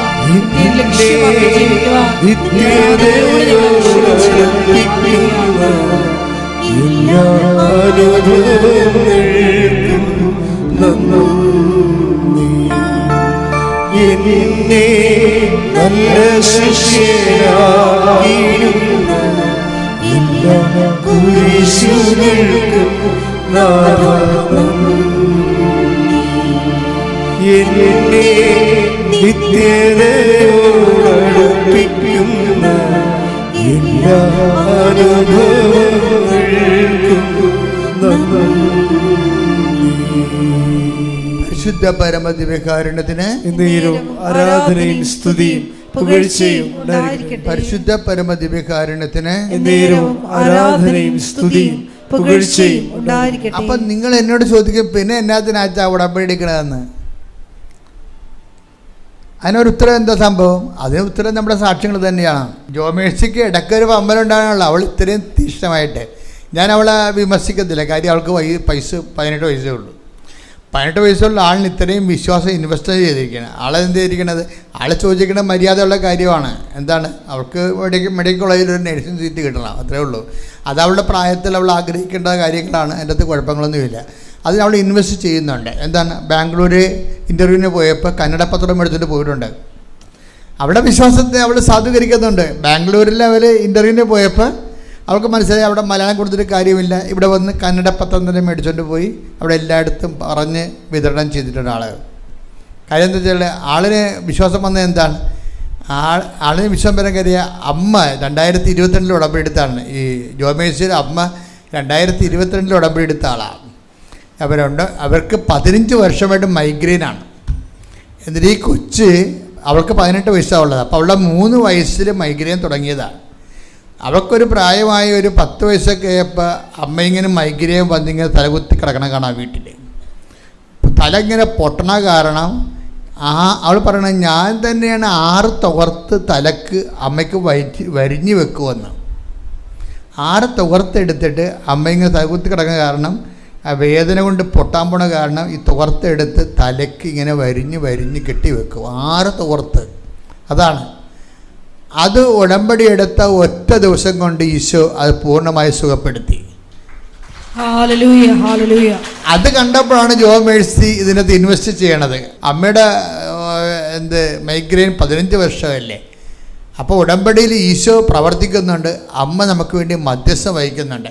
അതുകൊണ്ടാണ് അവൾ പറഞ്ഞത് നേഴ്സിംഗ് സീറ്റ് എനിക്ക് മെഡിക്കൽ കോളേജിൽ വേണമെന്ന് പറഞ്ഞത്. അപ്പോൾ അതവൾക്ക് തോന്നി ചോദിക്കാൻ പറ്റുന്ന ഇടമാണ് അമ്മയോട് ചോദിക്കുക. അമ്മയെന്ന് പറയുമ്പോൾ നമുക്കറിയാമല്ലോ, മക്കൾക്ക് എന്തും ചോദിക്കാനുള്ള ഒരു സ്വാതന്ത്ര്യം നമുക്ക് അമ്മയോടുണ്ട്. അതാണ് ഈ ആൾക്കാരെല്ലാം രക്ഷപ്പെടേണ്ട കാരണം. അത് എന്തും ചോദിക്കാം. നമുക്ക് ഏറ്റവും നല്ല ഒരു സ്വാതന്ത്ര്യമുള്ള ഇടമാണ് അമ്മ. അതുകൊണ്ടാണല്ലോ ഞാൻ എപ്പോഴും ഓർക്കുകയും, ആ കനായിലെ കല്യാണത്തിൽ അമ്മ ആ ഭവനത്തിൽ വരുമ്പോൾ അവിടെ ഒരു ഇല്ലായ്മ കാണുന്നിട്ട് അമ്മ ഉടനെ ആ ഇല്ലായ്മ, ആ ഒരു വിഷയം മുഴുവനും അത് ആ കുടുംബത്തിലേക്ക് യേശുവിനെ തേടിപ്പിടിക്കണമുണ്ട്. കൂട്ടത്തിൽ നിന്ന് യേശുവിനെ തിരക്കിയെടുത്ത് തേടിപ്പിടിച്ച് ഈ വിഷയം അവിടെ അവതരിപ്പിക്കുന്നു. അമ്മ നമ്മൾ വിചാരിച്ചതിനേക്കാളും ഈ ജീവിത പ്രശ്നങ്ങളോട് പെട്ടെന്ന് പോസിറ്റീവായിട്ട് റെസ്പോണ്ട് ചെയ്യുന്നു. ആ കുടുംബത്തിൻ്റെ ആ വിഷയത്തെ സ്വന്തമായിട്ട് ഏറ്റെടുത്തിട്ട് യേശുവിനെ തേടിപ്പിടിച്ച് ആ വിഷയം യേശുവിനെ ഏൽപ്പിക്കുന്നതാണ്. അത് ഒരു വല്ലാത്തൊരു സംഭവമാണ്. കാനായിലെ കല്യാണത്തിൽ ഇത്രയും ഇന്ധനമുണ്ടെന്ന് ഞാൻ ഒരിക്കലും വിചാരിച്ചത്. ഇത് ഡിഗ് ചെയ്യും തോറും നമുക്ക് ഖനികൾ, സ്വർണ്ണം ഇങ്ങനെ കുഴിച്ചെടുക്കണ പോലെയാണ് കാനായിലെ പ്രമേയം വരണത്. യേശുവിനെ തേടിപ്പിടിച്ചിട്ട് ഈ ലോകത്ത് അമ്മ ഉയർത്തുന്ന ശ്ലോകമുണ്ട്. എന്താണ് ശ്ലോകം? നിങ്ങൾക്ക് സങ്കടങ്ങളോ വേദനകളോ ഇല്ലായ്മകളോ വന്നാൽ receive Jesus Christ and gets pacified. അപ്പോൾ നിങ്ങൾക്ക് ലോകത്തിൽ ആശ്വാസം പ്രാപിക്കാൻ യേശുവേ ആണ് അതിൻ്റെ മാർഗമെന്നുള്ള ബാനർ, സ്ലോഗൻ ഉയർത്തുന്നത് അമ്മയാണ്. ആദ്യമായിട്ടും യേശുവിനെ receive Jesus Christ and get saved എന്നുള്ള വലിയ ശ്ലോകം പരിശുദ്ധ പ്രവർത്തനത്തിൻ്റെ എക്കാലത്തെ ആത്മരക്ഷയുടെയും ഭൗതിക ദൈവ സമാശ്വാസത്തിൻ്റെ സ്ലോഗൻ ഉയർത്തുന്നത്. യേശുവിനെ തേടിപ്പിടിക്കൂ, കുടുംബത്തെ രക്ഷിക്കൂ എന്ന് പറയുന്നത് ആരാണ്? അമ്മയാണ്. പ്രാർത്ഥിക്കുക. കർത്താവായ ദൈവമേ, കർത്താവായ ദൈവമേ, അമ്മയുടെ വഴികൾ പിന്തുടർന്നുകൊണ്ട് അമ്മയുടെ വഴികൾ പിന്തുടർന്നുകൊണ്ട് ജീവിത പ്രതിസന്ധികളിലെ ക്രിസ്തുവിനെ കക്ഷിയാക്കാൻ ആവശ്യമായ ആധ്യാത്മിക പക്വതയിലേക്ക് ഞങ്ങളെ വളർത്തണമേ, ഉയർത്തണമേ.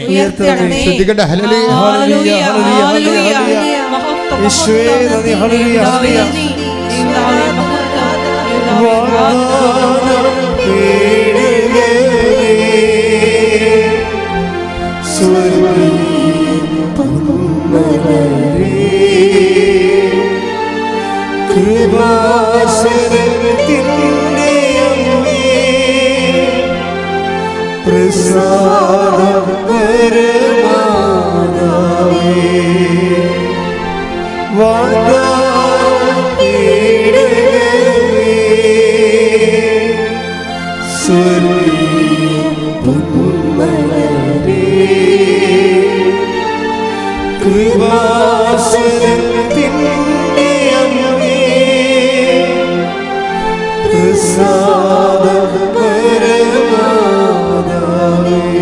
പരിശുദ്ധ പരമദിവ്യകാരുണ്യത്തിന് ആരാധനയും സ്തുതിയും പുകഴ്ചയും ഉണ്ടായിരിക്കട്ടെ. പക്ഷെ എനിക്ക് നിങ്ങളോട് പറയാനുള്ളത്,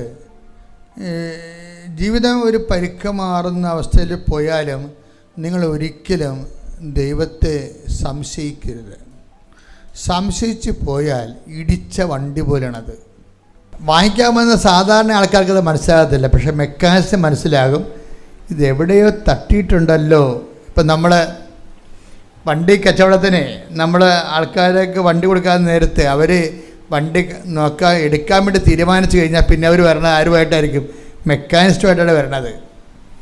അവർ വണ്ടി തട്ടി പൊക്കിയൊക്കെ ബാറ്ററി പൊക്കി നോക്കി അവിടെയൊക്കെ നോക്കിയിട്ടും കുലുക്കി നോക്കും. അവർ വണ്ടി ഇങ്ങനെ ഇട്ട് ആട്ടി നോക്കും. ഇത് മെക്കാനിക്സ് പറയും എവിടെയോ ഒന്ന് തട്ടിയിട്ടുണ്ടല്ലോ എന്ന് പറയും. ഒന്നിടിച്ചിട്ടുണ്ട്. അപ്പം തന്നെ പോയി 10,000 രൂപ. അപ്പം തന്നെ പോയി. ഒന്നിടിച്ചിട്ടുണ്ടെന്ന് പറയുമ്പോൾ തന്നെ 10,000 രൂപ പോയി. അതെന്താ പറഞ്ഞത്? ഒന്നിടിച്ചിട്ടുണ്ടെന്ന് പറഞ്ഞാൽ അത്രയും നേരം പറഞ്ഞിട്ടില്ല. മെക്കാനിസ്റ്റ് വന്നപ്പോഴാണ് പറയണത് ഒന്ന് ഇടിച്ചിട്ടുണ്ടെന്ന് പറയും. അപ്പോൾ ഉടനെ എന്താ പറയും? അപ്പം തന്നെ 10,000 രൂപ പോയി. നിങ്ങളെ കണ്ടാൽ ഒന്നിടിച്ചിട്ടുണ്ടെന്ന് പറഞ്ഞാൽ 10,000 രൂപ പോകും. വിശ്വാസത്തിൻ്റെ അകത്ത് ഡാമേജ് ഉണ്ടാക്കാതിരിക്കാൻ നോക്കണം. എപ്പോഴെങ്കിലും ഒരു വട്ടം സംശയിച്ചാൽ 10,000 രൂപ പോകും. അതാണ് വിഷയം. അതിപ്പോൾ ഈ ജോമേരിക്ക് സംഭവിച്ചിരിക്കുന്നത് അതാണ്. ജോമേരി വിശ്വാസത്തിലെല്ലാം ഓക്കെയാണ്. അവൾ പറഞ്ഞ് മെഡിക്കൽ കോളേജിൽ അഡ്മിഷൻ കിട്ടിയില്ല എന്ന് പറഞ്ഞപ്പോൾ അവൾ പറഞ്ഞത് എൻ്റെ കോൺഫിഡൻസ് പോയെന്നാണ് പറഞ്ഞത്. മതി, വണ്ടി ഇടിച്ച് എൻ്റെ കോൺഫിഡൻസ് പോയി. അത് പ്രഖ്യാപിച്ചോള് എൻ്റെ കോൺഫിഡൻസ് പോയെന്ന്. ഒരിക്കൽ നമ്മൾ വിശ്വാസം വെക്കുമ്പോൾ നമ്മൾ വെക്കുന്ന വിഷയത്തിന് പുരോഗതി ഇല്ലെങ്കിൽ അത് ദൈവത്തിനിട്ട് പണി കൊടുക്കണ പോലെ പറഞ്ഞു കഴിഞ്ഞാൽ തീർച്ചയായിട്ടും വണ്ടി ഇടിച്ച പോലെയാവും. അയ്യോ, ഈ ആൾക്കാർക്കെല്ലാം പറ്റിക്കുന്ന അബദ്ധം അതാ. വിശ്വാസം കൊണ്ടുപോകുന്ന വിഷയവുമായിട്ട് ഘടിപ്പിക്കും. ഈശോയുമായിട്ടല്ല ഘടിപ്പിക്കണത്. വിശ്വാസത്തെ വീട്, ജോലി, വിവാഹം, പെൻഷൻ, പ്രോസസ്സ്, PR എന്നും പറഞ്ഞുകൊണ്ട് വിശ്വാസത്തെ അതുമായിട്ട് ഘടിപ്പിക്കും. എന്നിട്ട് അതിന് ഡാമേജ് ഉണ്ടാക്കുമ്പോൾ വിശ്വാസത്തിന് ഡാമേജ് ആകും. അപ്പോൾ എന്നാ പറയും? മെക്കാനിസം വന്ന് നോക്കുമ്പോൾ ഒന്ന് തട്ടിയിട്ടുണ്ടല്ലോ എന്ന് പറയും. അപ്പോൾ നിൻ്റെ മൂല്യം പോയി. നിൻ്റെ മൂല്യം 10,000 രൂപ താഴെ പോയി. അത് പക്ഷേ എപ്പോഴും ഈ നിങ്ങൾ വിഷയങ്ങൾ വാട്ട് എവർ ഹാപ്പൻസ്, ഈ ലോകത്ത് ഒരു വിഷയത്തിലേക്ക് നമ്മൾ എത്തിച്ചേരുന്ന മുമ്പ് കുറേ ട്രയൽ ആൻഡ് എററൊക്കെ ഉണ്ടാവും വിശ്വാസത്തിലെ. പക്ഷേ ആ ട്രയൽ ആൻഡ് എററിലൂടെ അതിൻ്റെ ഇടയ്ക്ക് നമ്മൾ ദൈവത്തെ മിസ് ചെയ്യാതിരിക്കാൻ പ്രത്യേകം നോക്കണം. ദൈവവും വിഷയവുമായിട്ട് കണക്ട് ചെയ്യരുത്. ഈ ഉടമ്പടിക്കാരുടെ ഒരു മിസ്റ്റേക്ക് ഞാൻ നോക്കിയിട്ട് അവർ ഇൻറ്റൻഷനെയും ഫെയ്ത്തുമായിട്ട് കണക്ട് ചെയ്യും. നിങ്ങൾക്കറിയാവില്ല, intention by itself is ultimate intention എന്താണ്? ജീസസ് ക്രൈസ്റ്റാണ്, ക്രിസ്തുവാണ്. ഈ നമ്മൾ ജീവിത പ്രതിസന്ധികളിലൂടെ ദൈവത്തെ അവലംബിച്ചുകൊണ്ട് നേടാൻ ശ്രമിക്കുന്നതിൻ്റെ അവസാനത്തിൻ്റെ പേരെന്താണ്? Jesus Christ. അവസാനം എന്താ? Jesus Christ. അപ്പോൾ നമ്മൾ ഈ പല പല നേട്ടങ്ങൾ നേടിയാലും ഈ നേട്ടങ്ങളെല്ലാം use and throw and waste and ഫയറാണ്. പക്ഷെ അതിനപ്പുറത്ത് നമ്മൾ ഇതൊന്നും ഈ തീ പിടിക്കാത്ത ഒരു ദൈവാനുഭവം എന്ന് പറയുന്നത് നീ ക്രിസ്തുവിൽ നേടിയ കൃപകൾ മാത്രമാണ്. അതുകൊണ്ട് നീന്റെ ഈ പാച്ചിൽ അനുഗ്രഹം നേടാൻ വേണ്ടിയുള്ള പാച്ചിലിൽ ക്രിസ്തുവിനെ മിസ് ചെയ്യാതിരിക്കാൻ വേണ്ടി ബോധപൂർവമായ ശ്രമം ഉണ്ടാകണം. ശ്രുതികട്ടെ ഹല്ലേലൂയ.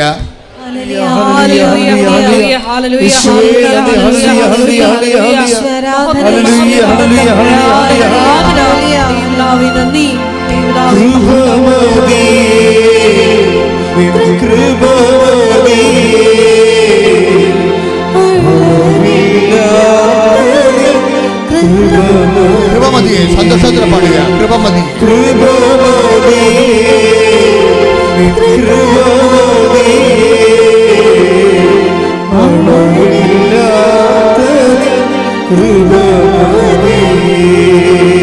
പരിശുദ്ധ പരമ ദിവ്യകാരുണ്യത്തിന് ആരാധനയും സ്തുതിയും പുകഴ്ചയും ഉണ്ടായിരിക്കട്ടെ. പക്ഷെ ജോമേഴ്സി ഇങ്ങനെ പെട്ടെന്ന് തട്ടിയെങ്കിലും കർത്താവിൻ്റെ രീതി അനുസരിച്ച് കർത്താവ് ചെയ്യാനുള്ള കാര്യങ്ങൾ കൃത്യമായിട്ട് ചെയ്യും.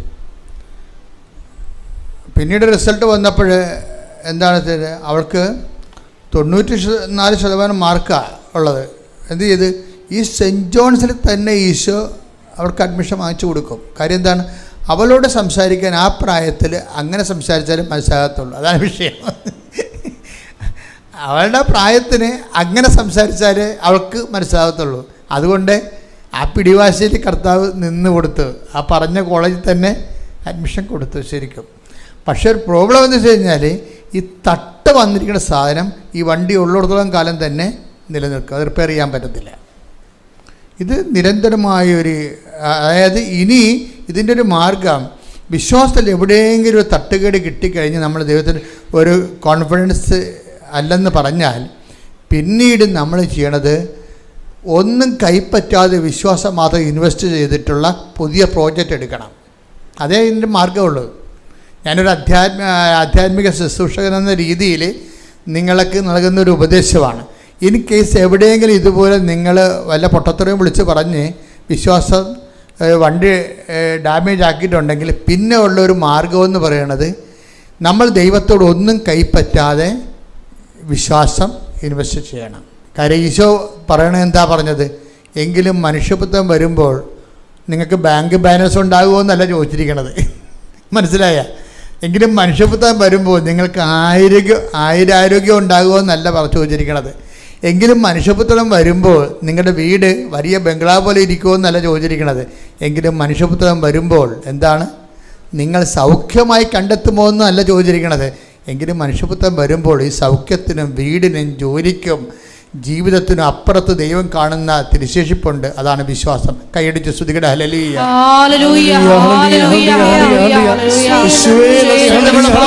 മനുഷ്യപുത്രം വരുമ്പോൾ സ്തുതിക്കട്ടെ. ഹല്ലേലൂയ.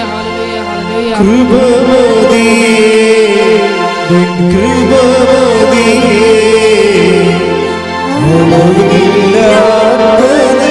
കൃപമതി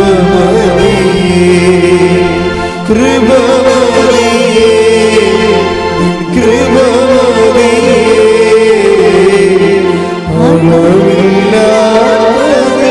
കൃപമതി ലൂക്ക 18:8. ഇത് വളരെ സൂക്ഷിക്കുക. ഇന്നത്തെ ഒരു തീമാണിത്. ലൂക്ക 18:8 എന്താണ്? എങ്കിലും മനുഷ്യപുത്രൻ വരുമ്പോൾ ഭൂമിയിൽ വിശ്വാസം കണ്ടെത്തുമോ? വിശ്വാസമാണ്. വിശ്വാസത്തിൻ്റെ ഫലങ്ങളല്ല ചോദിക്കണത്. വീട്, ജോലി, വിവാഹം, നിങ്ങളുടെ PR, പെൻഷൻ, ഇങ്ങനെയുള്ള പരിപാടികൾ അതൊന്നും അല്ല ചോദിക്കണത്. ഇതൊന്നും ഇല്ലെങ്കിലും നിങ്ങളുടെ വിശ്വാസം അവശേഷിച്ചിട്ടുണ്ടാകുമോ? ഇങ്ങനെ ഒന്നുമില്ലാതെ ഒന്നും നേടാതെ അവശേഷിക്കുന്ന വിശ്വാസത്തിന് എല്ലാം നേടിയതിനേക്കാൾ വരെയാണ്. കൈയടിച്ച് ശ്രദ്ധിക്കട്ടെ. ഹല്ലേലൂയ.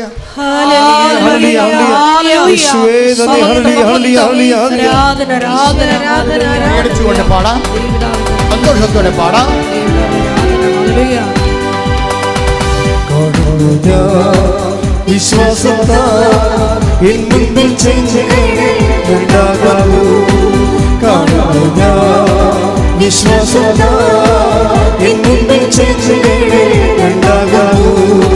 കാണാത്ത കാര്യങ്ങൾ കൺമുന്നിലെന്നവോ വിശ്വസിച്ചിടും കർത്താവേ.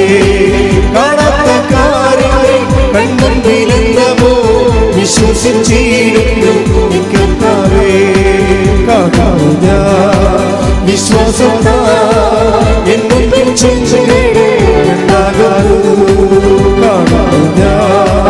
വിശ്വാസത്താൽ എന്നെന്നും ചെങ്കടൽ രണ്ടാകുന്നു. പരിശുദ്ധ പരമദിവ്യകാരുണ്യത്തിന് എന്നേരവും ആരാധനയും സ്തുതിയും പുകഴ്ചയും ഉണ്ടായിരിക്കട്ടെ. ഇതുപോലെ ഇതിന് പാരലായിട്ട് പറയാവുന്നൊരു സാക്ഷ്യം ഈ ആഴ്ച സംഭവിച്ചത് ആൽഫിയയുടെ സാക്ഷ്യമാണ്. ആൽഫയും ഇതുപോലെയുള്ള ഒരേ ഇതേ ലെവലിലുള്ള സാക്ഷ്യമാണ്.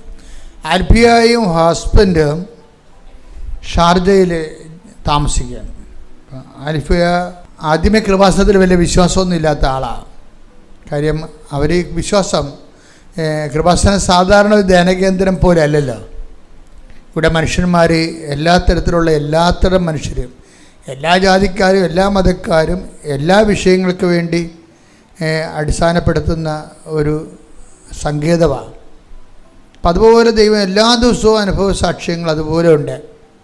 അപ്പോൾ ഇവിടെ ഒന്നും വരാത്ത ആൾക്കാർക്ക് ഇതെന്തോ കച്ചവടമാണ്, തട്ടിപ്പാണെന്നൊക്കെ ബോധം. അങ്ങനെ സാത്താൻ ആ രീതിയിൽ ഒരു പണിയൊക്കെ എടുക്കുന്നതുകൊണ്ട് ഞങ്ങൾ അതിനകത്തൊന്നും മൈൻഡ് ചെയ്യണില്ല. എന്താ കാര്യം, ഞങ്ങളെ സംബന്ധിച്ചിടത്തോളം ഏൽപ്പിച്ച ജോലി പൂർത്തിയാക്കുക മാത്രമേ ഞങ്ങൾക്ക് ഉദ്ദേശമുള്ളൂ. ഏൽപ്പിച്ച ജോലി എന്താണെന്ന് നമുക്കറിയാം. എന്താണ്? അമ്മയുടെ പ്രത്യക്ഷീകരണമാണ്. അമ്മയുടെ പ്രത്യക്ഷീകരണമാണ് ഏൽപ്പിച്ച ജോലി. ആ പ്രത്യക്ഷീകരണത്തിൻ്റെ ആ സന്ദേശത്തെ കൈമാറുന്നതിന് വേണ്ടിയാണ് ദൈവം ഉടമ്പടി തന്നിരിക്കുന്നത്. ഉടമ്പടിയിലെ സാക്ഷ്യങ്ങൾ കൊണ്ട് ഞാൻ നിങ്ങളോട് എപ്പോഴും സാക്ഷ്യം പറയുമെന്ന് പറയാൻ കാര്യം, അമ്മയുടെ പ്രത്യക്ഷീകരണത്തിൻ്റെ സാക്ഷിയായിട്ടാണ് നിങ്ങളെ. ഇപ്പം ഈ ദിവസങ്ങളിൽ ഷൈല ടോജോ എന്ന് പറഞ്ഞൊരു ചേച്ചി ഒരു സാക്ഷ്യം പറഞ്ഞപ്പോൾ അവർക്ക് നല്ല ബോധമുണ്ട്. ഷൈല ടോജോ തുടങ്ങണ സാക്ഷ്യം തന്നെ എന്താണ്? അമ്മയുടെ പുണ്യഭൂമിയിലെത്തി അമ്മയുടെ പ്രത്യക്ഷീകരണത്തിന് എന്നെ സാക്ഷിയാക്കിയതിനെ ഞാൻ നന്ദി പറയുന്നു. കണ്ടാ തുടങ്ങി. അപ്പം തന്നെ അഭിഷേകമായ സാക്ഷ്യം. അമ്മയുടെ പുണ്യഭൂമിയിലെത്തി അമ്മ പ്രത്യക്ഷപ്പെട്ടതിൻ്റെ സാക്ഷിയാകാൻ കഴിഞ്ഞതിൽ ഞാൻ നന്ദി പറയുന്നു. ഇപ്പം ആൾക്കാർക്ക് എല്ലാവർക്കും തന്നെ ബോധമുണ്ട്. എന്താണ്? ഇവിടെ നടക്കുന്ന എല്ലാ സാക്ഷ്യങ്ങളും എന്തിൻ്റെ സാക്ഷ്യമാണ്? ഒരു കരിസ്മാറ്റിക് ധ്യാനകേന്ദ്രത്തിൻ്റെ സാക്ഷ്യങ്ങളല്ല. പിന്നെന്താണ്? അമ്മയുടെ സമയഘടികാരം നെഞ്ചിൽ ചേർത്തി 10:08 സൂചി കാണിച്ച് ദുരന്തം ഉണ്ടാകുമെന്ന് പ്രാർത്ഥിക്കണമെന്ന് 2004 ഡിസംബർ 7-ാം തീയതി ഉച്ചയ്ക്ക് 2:30 മണിക്ക് പറഞ്ഞ അമ്മയുടെ ആ പ്രാർത്ഥനയാണ്. എന്ത് പ്രാർത്ഥിക്കണമെന്ന് ചോദിക്കുമ്പോഴാണ് അമ്മ ഉടമ്പടി എടുത്ത് പ്രാർത്ഥിക്കാൻ പറയണത്. ആ ഉടമ്പടി എടുത്ത് പ്രാർത്ഥിക്കാൻ പറയുമ്പോഴേ കിട്ടണ സാക്ഷ്യങ്ങളല്ല എന്തിൻ്റെ സാക്ഷ്യങ്ങളാണ്? അമ്മയുടെ പ്രത്യക്ഷീകരണത്തിൻ്റെ സ്ഥിരീകരണത്തിൻ്റെ സാക്ഷ്യങ്ങളാണ്. ഇപ്പം കൃപാസനത്തിൽ അവലംബം വെക്കണത് എന്തിലാണ് സാക്ഷ്യം വെക്കണത്? മറിച്ച് അമ്മയുടെ ബേസിക്കായിട്ട് സാക്ഷ്യം വെക്കണ എന്തിലാണ്? അമ്മയുടെ പ്രത്യക്ഷീകരണത്തിലാണ്. ആ ഒരു ബോധമാണ് ഇതിൻ്റെ ഫസ്റ്റ് സാക്ഷരത എന്ന് പറയണത്. ഒരു പ്രൈമറി എഡ്യൂക്കേഷൻ എന്ന് പറയുന്നത് അതാണ്. എന്താണ്? അമ്മയുടെ പ്രത്യക്ഷീകരണം നടന്ന മണ്ണിലാണ് ഞാൻ വരണത്. അതുകൊണ്ടാണ് ജോമേഴ്സിയൊക്കെ എന്താ പറയണത്? ഞാൻ അമ്മയുടെ 90% മാർക്കാണ് ചോദിച്ചിരിക്കുന്നത്. എനിക്ക് ആ 90% മാർക്ക് കിട്ടണം. പക്ഷേ ഞാനത് ആ മാർക്ക് ലിസ്റ്റ് ഞാൻ ഓപ്പൺ ചെയ്യത്തില്ല. ഞാൻ കാഞ്ഞിരപ്പള്ളിയിൽ നിന്ന് ഇവിടെ വന്ന് അമ്മയുടെ പുണ്യഭൂമിയിൽ നിന്ന് അമ്മയുടെ മുമ്പിൽ നിന്നുകൊണ്ട് മാത്രമേ ഞാൻ മാർക്ക് ലിസ്റ്റ് ഓപ്പൺ ചെയ്യത്തുള്ളൂ. ഞാൻ മാർക്ക് ലിസ്റ്റ് ഓപ്പൺ ചെയ്തപ്പോൾ അമ്മ എനിക്ക് 94% മാർക്ക് തന്നെന്ന് പറയും. അപ്പോൾ അതായത് അമ്മയുടെ പ്രത്യക്ഷീകരണമായിട്ട് കടുപ്പിച്ച് പോകുന്ന ആൾക്കാർക്കെല്ലാം അതിൻ്റെ നാണയത്തിലാണ് അമ്മ മറുപടി പറയണത്. ആ നാണയത്തിലാണ് അമ്മ മറുപടി പറയണത്. ഇപ്പോൾ ഇവിടെ വേറെ എന്താ പ്രശ്നം വന്നിരിക്കണത്? വേറെ സാക്ഷ്യം, ആൽഫിയയുടെ സാക്ഷ്യം. ആൽഫിയയും ഹസ്ബൻഡും UAE ഷാർജയിൽ ജോലി ചെയ്യുന്ന ആൾക്കാരാണ്. അവരുടെ കുടുംബമായിട്ട് അവിടെ ജീവിക്കുകയാണ്. അപ്പോൾ ആൽഫിയ ധ്യാനകേന്ദ്രത്തെ ശുശ്രൂഷിക്കുന്ന ആളാണ്. അപ്പോൾ ആൽഫിയയെ സംബന്ധിച്ചിടത്തോളം കൃപാസനം അങ്ങനെ ഫസ്റ്റ് റെഫറൻസിൽ വരുന്നില്ല. കാര്യം അവർ പണ്ട് കുഞ്ഞുനാൾ തന്നെ വേറൊരു ധ്യാനകേന്ദ്രത്തിൽ പ്രവർത്തിക്കുന്ന ആളാണ്. അപ്പം അതുകൊണ്ട് കൃപാസനം അങ്ങനെ ഫസ്റ്റ് റെഫറൻസിൽ വന്നില്ല. അതുകൊണ്ട് അവർ ഉടമ്പടി എടുത്തില്ല. പക്ഷെ ഞാൻ ഷാർജയിൽ ധ്യാനിപ്പിക്കാൻ ചെന്നപ്പോൾ ആ ധ്യാനത്തിൽ ഒരു പങ്കെടുത്ത്. അപ്പോൾ എൻ്റെ വായിൽ നിന്നൊരു വിഷയം വന്നു. എന്താണ്? If you are sincere God will be serious. If you are serious God will be sincere. അപ്പോൾ അത് അന്ന് അവിടെ അങ്ങനെയാണ് പറഞ്ഞത്. പക്ഷെ അത് അവർ ക്യാച്ച് ചെയ്തത് എന്താണ്? ഇപ്പം നമ്മൾ സിൻസിയറായാൽ, നമ്മൾ സീരിയസ് ആയാൽ, നമ്മൾ സിൻസിയറായ ഗോഡ് സീരിയസ് ആകുമെന്ന്. അപ്പോൾ അതുകൊണ്ട് അവരുടനെ അന്ന് തന്നെ രാത്രി ഓൺലൈൻ ഉടമ്പടി എടുത്ത്. ഓൺലൈൻ എടുത്തതിൻ്റെ കാരണം വെച്ചാൽ ആൽഫയ്ക്ക് ജോലിയില്ല. അതാണ് പ്രശ്നം. ഇപ്പോഴാണ് ജോലിയുള്ളത്, അന്ന് ജോലിയില്ല. അപ്പോൾ യൂറോപ്പിലൊക്കെ മറ്റു രാജ്യങ്ങളിൽ താമസിക്കുമ്പോൾ ഹസ്ബൻഡിനും വൈഫിനും ജോലിയില്ലെങ്കിൽ നിങ്ങൾ ഒരാൾക്ക് മാത്രം ജോലി ഉണ്ടെങ്കിൽ ഒരാളെ കൊണ്ടുപോകാൻ പോലും പറ്റത്തില്ല അവിടെ. അപ്പോൾ സ്വാഭാവികമായിട്ടും നമ്മൾ ഇവിടെ ജീവിക്കണ പോലെ ഒന്നും യൂറോപ്പിലും മറ്റു രാജ്യങ്ങളിലും ജീവിക്കാൻ പറ്റത്തില്ല. അവിടെ ജീവിക്കണ ഒരു മിനിമം സ്റ്റാൻഡേർഡ് ഉണ്ട്. നമ്മുടെ വീട്ടിലും നമ്മുടെ നാട്ടിലാണ് നമുക്ക് എങ്ങനെയും ജീവിക്കാം, ഒരു പ്രശ്നവുമില്ല. ഉള്ളതിട്ടുകൊണ്ട് നടക്കാം, ഉള്ളത് കഴിച്ച് ജീവിക്കാം, ഒരു പ്രശ്നവുമില്ല. അത് നിസ്സക്കര, അതായത് സ്വന്തം നാട്ടിൽ ജീവിക്കണമെന്ന് പറയുന്നത് എന്ത് അനുഗ്രഹമാണ് നിങ്ങൾക്ക് അറിയത്തില്ല. അത്രയ്ക്ക് വലിയ അനുഗ്രഹമാണ് സ്വന്തം നാട്ടിൽ ജീവിക്കണേ. ഞാൻ ഈ രാജ്യങ്ങളെല്ലാം പോയി ഇവരെല്ലാവരെയും കണ്ടതിന് ശേഷം ഞാൻ പറയണ ഒരു കാര്യമാണ്, സ്വന്തം നാട്ടിൽ ജീവിക്കുന്നത് വല്ലാത്തൊരു അനുഗ്രഹമാണ്. കാര്യം ഉള്ളത് കൊണ്ട് ജീവിക്കാം. ആരും നമ്മുടെ മേക്കെട്ട് കയറത്തില്ല, ആരും നമ്മളെ കൊച്ചാക്കത്തില്ല. നമ്മളെല്ലാം മനസ്സിലാക്കി അണ്ടർസ്റ്റാൻഡ് ചെയ്ത് പോകും. അത്രയേ ഉള്ളൂ കാര്യങ്ങൾ. വേറെ പ്രശ്നം നമുക്ക് ആവശ്യമില്ലാത്ത ടെൻഷൻസ് ഒന്നുമില്ല. മറ്റൊന്ന് പറഞ്ഞു കഴിഞ്ഞാൽ ഭയങ്കര കട്ടിങ്സ് അല്ലേ. നമുക്ക് പെൻഷൻ കിട്ടുമെന്ന് പറഞ്ഞുകൊണ്ട് 50% കട്ടിങ്സൊക്കെയാണ് ശമ്പളത്തിൽ വരണത്. പിന്നെ എങ്ങനെ പെൻഷൻ കിട്ടുമേ? പെൻഷൻ അവസാനം കിട്ടും, പക്ഷേ കട്ടിങ്സ് എന്ത് മാത്രം. ഇവിടെ കട്ടിങ്സ് വല്ലതും ഉണ്ടോ? ഇവിടെ നിസ്സാരമായ ടാക്സൊക്കെ ഉള്ളൂ എല്ലാത്തിനും. നമ്മൾ പലരും ടാക്സ് കൊടുക്കണില്ല, എന്നിട്ട് ഗവൺമെൻറ് ആരുടെ കടുത്ത പിടിക്കാൻ വരണമില്ല. അത് നമ്മുടെ ജനാധിപത്യത്തിൻ്റെ സൗന്ദര്യമാണ്. പിന്നെ കുറച്ച് ടാക്സ് വെട്ടിക്കുന്ന ആൾക്കാരുണ്ട്. ഒരിക്കലും ഗവൺമെൻറ് നിങ്ങൾ വെട്ടിക്കരുത് കേട്ടോ, ഉള്ള കാര്യം പറഞ്ഞേക്കാം. കാര്യമല്ല, പൊതുക്കാര്യം ചെയ്യാൻ പിന്നെ ഗവൺമെൻറ് വേറെ എവിടെ നിന്നാണ് പണമുള്ളത്? നമ്മുടെ ടാക്സിൽ നിന്നേ ഉള്ളൂ. ഇപ്പം ഞങ്ങളൊക്കെ ഏതെങ്കിലും പറയുമ്പോൾ സാറേ ടാക്സ് ഉണ്ടെങ്കിൽ എടുക്കും സാറേ എന്ന് പറയാം, അങ്ങോട്ട് പറയും. ടാക്സ് ഉണ്ടെങ്കിൽ എടുക്കുമെന്ന് പറയും. കാര്യം നമ്മളെ സംബന്ധിച്ചുള്ള ഈ വിഷയങ്ങളൊന്നുമില്ല. ഗവൺമെൻറ് കൊടുക്കാനുള്ളത് നമുക്ക് ഗവൺമെൻറ് കൊടുക്കണം. അത് നിങ്ങളും തന്നെ നിങ്ങളങ്ങനെ ഒന്നും ചെയ്യരുത്. നിങ്ങളുടെ ഇപ്പോൾ ഉദ്യോഗസ്ഥന്മാർ 30% കട്ടിങ്സ് വരുന്നു ഉദ്യോഗസ്ഥന്മാർക്ക്. നിങ്ങളത് 10 ശമ്പളം ഉള്ളതെന്ന് വിചാരിച്ചാൽ മതി. നിങ്ങൾ പൊതുസമൂഹത്തിന് വേണ്ടി നിങ്ങളാ ജോലി ശുശ്രൂഷ ചെയ്യണം. ഇപ്പോൾ രാജ്യം എന്തെങ്കിലുമൊക്കെ വികസനം ഈ ഭൂമി ഇല്ലെങ്കിൽ നമ്മുടെ ജീവിതം മുമ്പത്തെ പോലെ തന്നെ കെട്ടിക്കിടക്കുകയുള്ളൂ. പണ്ടൊക്കെ ഓർക്കണില്ലേ, ഒരു പഞ്ചായത്ത് പാലം, ഞങ്ങളൊക്കെ കുഞ്ഞുനാളിൽ ഒരു പാലമില്ലാതെ ഒരു തടി വെട്ടിയിടും. തടി വെട്ടിയിട്ടുണ്ട് ഒരു കമ്പിയെ പിടിച്ച് തൂങ്ങിയാണ് ഈ തടിപ്പാലത്തെ കൂടി കയറിപ്പോണത്. അങ്ങനെ ഒറ്റ പാലം ഇന്ന് കേരളത്തിലില്ലല്ല, വളരെ എല്ലാ പാലവും കോൺക്രീറ്റ് ആക്കിയില്ലേ. അപ്പോൾ അതെല്ലാം എല്ലാ മേഖലകളും. ഞങ്ങളുടെ കാലത്ത് ഒരു വെള്ളം കിട്ടാൻ വേണ്ടി 1 കിലോമീറ്റർ വെള്ളം ഞാൻ തന്നെ കുടം കൊണ്ടുപോയിട്ടുണ്ട് വെള്ളം കോരിക്കൊണ്ടുവരാൻ. ഒരു കുളത്തിൽ നിന്ന് വെള്ളം കോരിക്കൊണ്ടുവരും, കുടിക്കണ വെള്ളം. ആ സംഭവമാണ് ഇന്ന് അടുക്കള ജപ്പാൻ വെള്ളം വരണത്. ഇപ്പം ഗവൺമെൻറ്റിന് നമ്മൾ കൊടുക്കാനുള്ള കൃത്യമായിട്ട് കൊടുക്കണം. പിന്നെ നിങ്ങൾ പറയും അതൊക്കെ വെട്ടിപ്പാണ്. ലോകത്ത് മുഴുവനും ഇതുപോലെയുള്ള അധികാരത്തിലുള്ളവർക്കെല്ലാം അതുപോലെയുള്ളവരുടെ ചില നമ്മുടേത് കുറവാണെന്ന് ഞാൻ പറയത്തുള്ളൂ. കാര്യം ഓരോ രാജ്യങ്ങളിലെ അഴിമതികൾ കേൾക്കുമ്പോൾ, അപ്പോൾ ഏത് രാജ്യമായാലും ഏത് സിസ്റ്റമായാലും ചില അഴിമതികൾ പുറത്തറിയത്തില്ലെന്നേ ഉള്ളു. ജനാധിപത്യ രാജ്യത്തിൻ്റെയൊക്കെ പുറത്തറിയും. അതാണ് എൻ്റെ ഉള്ള ഗുണം. തന്നെയല്ല, നമ്മുടെ മെഡിക്കേഷൻ എന്തുണ്ട്? നിങ്ങൾ എന്തുകൊണ്ടാണ് ഈ രാജ്യത്തിന് വേണ്ടി പ്രാർത്ഥിക്കാത്തത്? നമ്മുടെ മെഡിക്കേഷൻ ഒരു ചെറിയ അസുഖം വന്നാലും വലിയ അസുഖം വന്നാലും നമുക്ക് പിടപ്പില്ല. എന്താണ്? ആവശ്യത്തിന് ആശുപത്രികളിലും അവിടെ നിറച്ച് ഡോക്ടർമാരും നഴ്സുമാരും ഉണ്ട്. അവരെല്ലാം നല്ല സർവീസ് ഉള്ളവരാ. നമുക്ക് അമേരിക്കയിലൊക്കെ അല്ലെങ്കിൽ ഷാർജയിലൊക്കെ ഒരു ഡോക്ടറെ കിട്ടത്തില്ല. 3 മാസം വെയിറ്റ് ചെയ്യണം. എന്താ കാര്യം? അപ്പോൾ അവരോട് ചോദിക്കുമ്പോൾ അവർ പറയും അത് നിങ്ങളുടെ ബോഡിയിലുള്ള ആരോഗ്യം, നിങ്ങൾക്ക് ബോഡി തന്നെ മെയിൻറ്റെയിൻ ചെയ്യണം, ബോഡിയുടെ റെസിസ്റ്റൻസ് പവർ വർദ്ധിക്കണം, ബോഡിയുടെ പ്രതിരോധ ശക്തി വർദ്ധിപ്പിക്കാൻ വേണ്ടിയാണ് ഞങ്ങൾ ഉടനെ മെഡിക്കേറ്റ് ചെയ്യാത്തതെന്നൊക്കെ അവർ ഭംഗിവാക്ക് പറയും. അതൊന്നുമല്ല, അവർ ഇൻഷുറൻസ് കമ്പനിയോട് ലിങ്കാണ്. നമ്മളെ ചികിത്സിച്ച് കഴിഞ്ഞാൽ ഇൻഷുറൻസ് കമ്പനി ആണ് കാശ് തരേണ്ടത് നമുക്ക്. അത് കാരണം ഈ ഇൻഷുറൻസ് കമ്പനി ഈ ഡോക്ടർമാരുമായിട്ടൊക്കെ അലയൻസാണ്. അതുകൊണ്ട് പെട്ടെന്ന് കയറി ചികിത്സിക്കത്തൊന്നുമില്ല. കാര്യം കാശ് ഇൻഷുറൻസ് കമ്പനിയുടെ പോകത്തില്ലേ. അപ്പോൾ അത്തരം ഗതികെട്ട മെഡിക്കേഷൻസാണ് മറ്റു രാജ്യങ്ങളുള്ളത്. അതൊക്കെ നോക്കുമ്പോൾ നമ്മൾ ഒരിക്കലും ആവശ്യമില്ലാതെ ഏത് ഗവൺമെൻറ് XY ഏത് ഗവൺമെൻറ് കയറിയാലും ആവശ്യമില്ലാതെ അവരെ വിമർശിച്ച് നശിപ്പിക്കരുത്.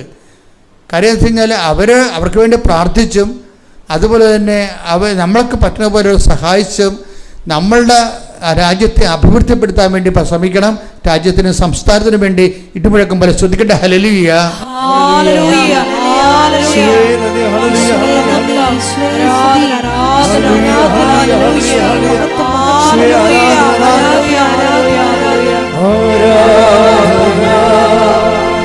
ആരാധന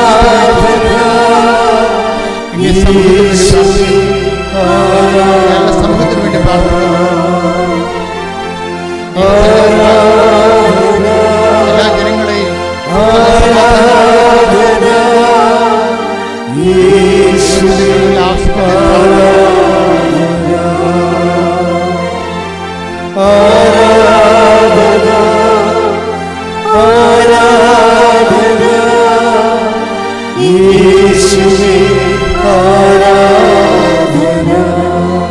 പരിശുദ്ധ പരമദിവ്യകാരുണ്യത്തിന് ആരാധനയും സ്തുതിയും പുകഴ്ചയും ഉണ്ടായിരിക്കട്ടെ.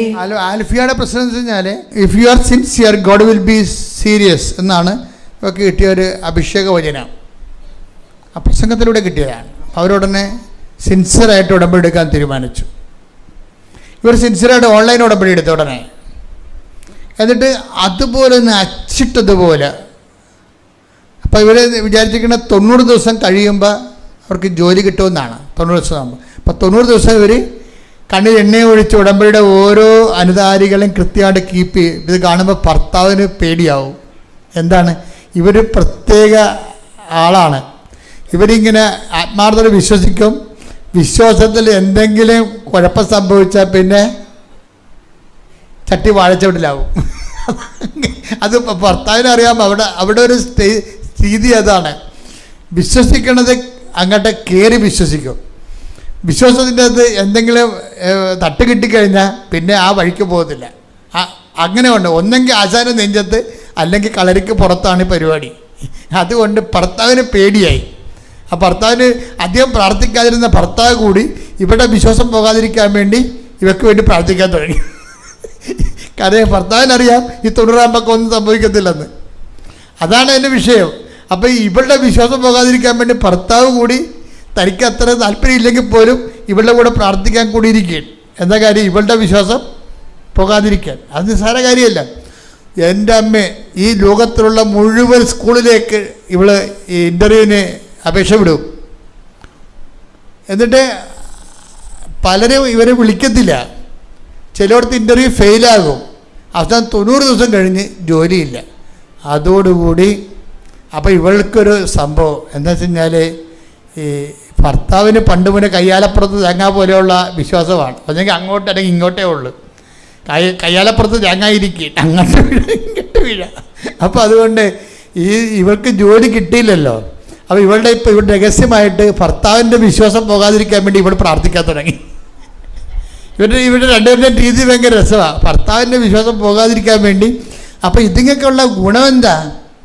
അതുങ്ങളുടെ വിശ്വാസം പരസ്പരം വിശ്വാസം പോകാതിരിക്കാൻ വേണ്ടി രഹസ്യമായിട്ടാണ്. അപ്പോൾ ഇവർക്ക് ജോലിയേക്കാളും രണ്ടുപേർക്കും പ്രധാനം എന്താണ്? വിശ്വാസമാണ്. അത് നമ്മൾ മനസ്സിലാക്കണം. അതിനകത്തൊരു വിഷയമുണ്ട്.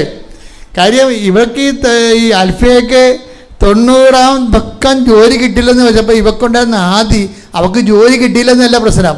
അവളുടെ പ്രാർത്ഥന വിശ്വസിച്ച് അവളുടെ കൂടെ കൊണ്ടിരിക്കുന്ന ഭർത്താവിൻ്റെ വിശ്വാസം പോകാതിരിക്കാനാണ് പിന്നീട് ഇവളുടെ വിശ്വാസം മുഴുവനും ഇവൾ നിലനിർത്തണത്. അപ്പോൾ ഇവൾ ആസിഫ് നത്തിങ് ഹാപ്പൻ എന്ന രീതിയിൽ ഒന്നും സംഭവിക്കാത്ത രീതിയിൽ ഇവൾ മുന്നോട്ട് പോവുകയാണ്. എന്താ കാര്യം? അവൾക്ക് ഭയങ്കര തകർച്ച ഉണ്ട്, മനസ്സിൽ പ്രയാസമുണ്ട്, ജോലി കിട്ടാത്തതിൻ്റെ വേദന ഉണ്ട്, അവളുടെ ഉടമ്പടി ഫ്ലോപ്പായി പോയതിന് സങ്കടമുണ്ട്. പക്ഷേ അവളുടെ മനസ്സിരിക്കുന്നത് എന്താണ്? ഭർത്താവിൻ്റെ വിശ്വാസം. എൻ്റെ ഈ കയ്യാങ്കളി കണ്ട് ഭർത്താവിൻ്റെ വിശ്വാസം പോകാതിരിക്കാൻ വേണ്ടി അതിനെ സേഫ് ഗാർഡ് ചെയ്യണം. അതുതന്നെയാണ് ഈ ഇയാളും ചെയ്യണത്. ഭാര്യയുടെ വിശ്വാസം, ജോലിക്കപ്പുറത്ത് അവളുടെ വിശ്വാസം നിലനിൽക്കാൻ വേണ്ടി ഭർത്താവ് സേഫ് ഗാർഡ് ചെയ്യുകയാണ്. പരസ്പരം വിശ്വാസം ക്ഷയിക്കാതിരിക്കാൻ പ്രാർത്ഥിക്കണം. എന്തൊരു മനോഹര ശ്രദ്ധിക്കട്ടെ. ഹല്ലേലൂയ, ഹല്ലേലൂയ, ഹല്ലേലൂയ, ഹല്ലേലൂയ, ഹല്ലേലൂയ, മഹത്വം, മഹത്വം, മഹത്വം, ആരാധന, ആരാധന, ഹല്ലേലൂയ, ഹല്ലേലൂയ,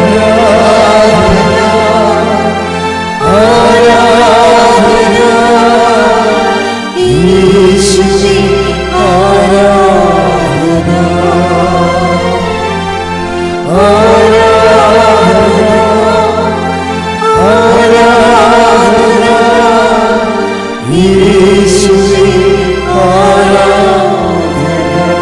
പരിശുദ്ധ പരമദിവ്യകാരുണ്യത്തിന് ആരാധനയും സ്തുതിയും പുകഴ്ചയും ഉണ്ടായിരിക്കട്ടെ. ഈ ഭർത്താവിൻ്റെ വിശ്വാസം ക്ഷയിക്കാതിരിക്കാൻ ഭാര്യയുടെ വിശ്വാസം ക്ഷയിക്കാതിരിക്കാൻ ഭർത്താവും പ്രാർത്ഥിക്കുന്നത് ദൈവഹിത പ്രകാരമാണ്.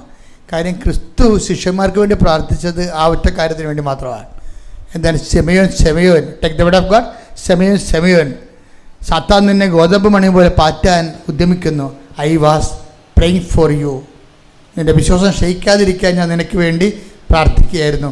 നീ എഴുന്നേറ്റ് നിൻ്റെ സഹപ്രവർത്തകരെ ബലപ്പെടുത്തുക. Take the word of God. സ്തുതിക്കട്ടെ. ഹല്ലേലൂയ ഹല്ലേലൂയ ഹല്ലേലൂയ ഹല്ലേലൂയ ഹല്ലേലൂയ. യേശുവേ ആരാധന ആരാധന. യേശുവേ നന്ദി, മഹത്വം മഹത്വം മഹത്വം. ഹല്ലേലൂയ ഹല്ലേലൂയ ഹല്ലേലൂയ.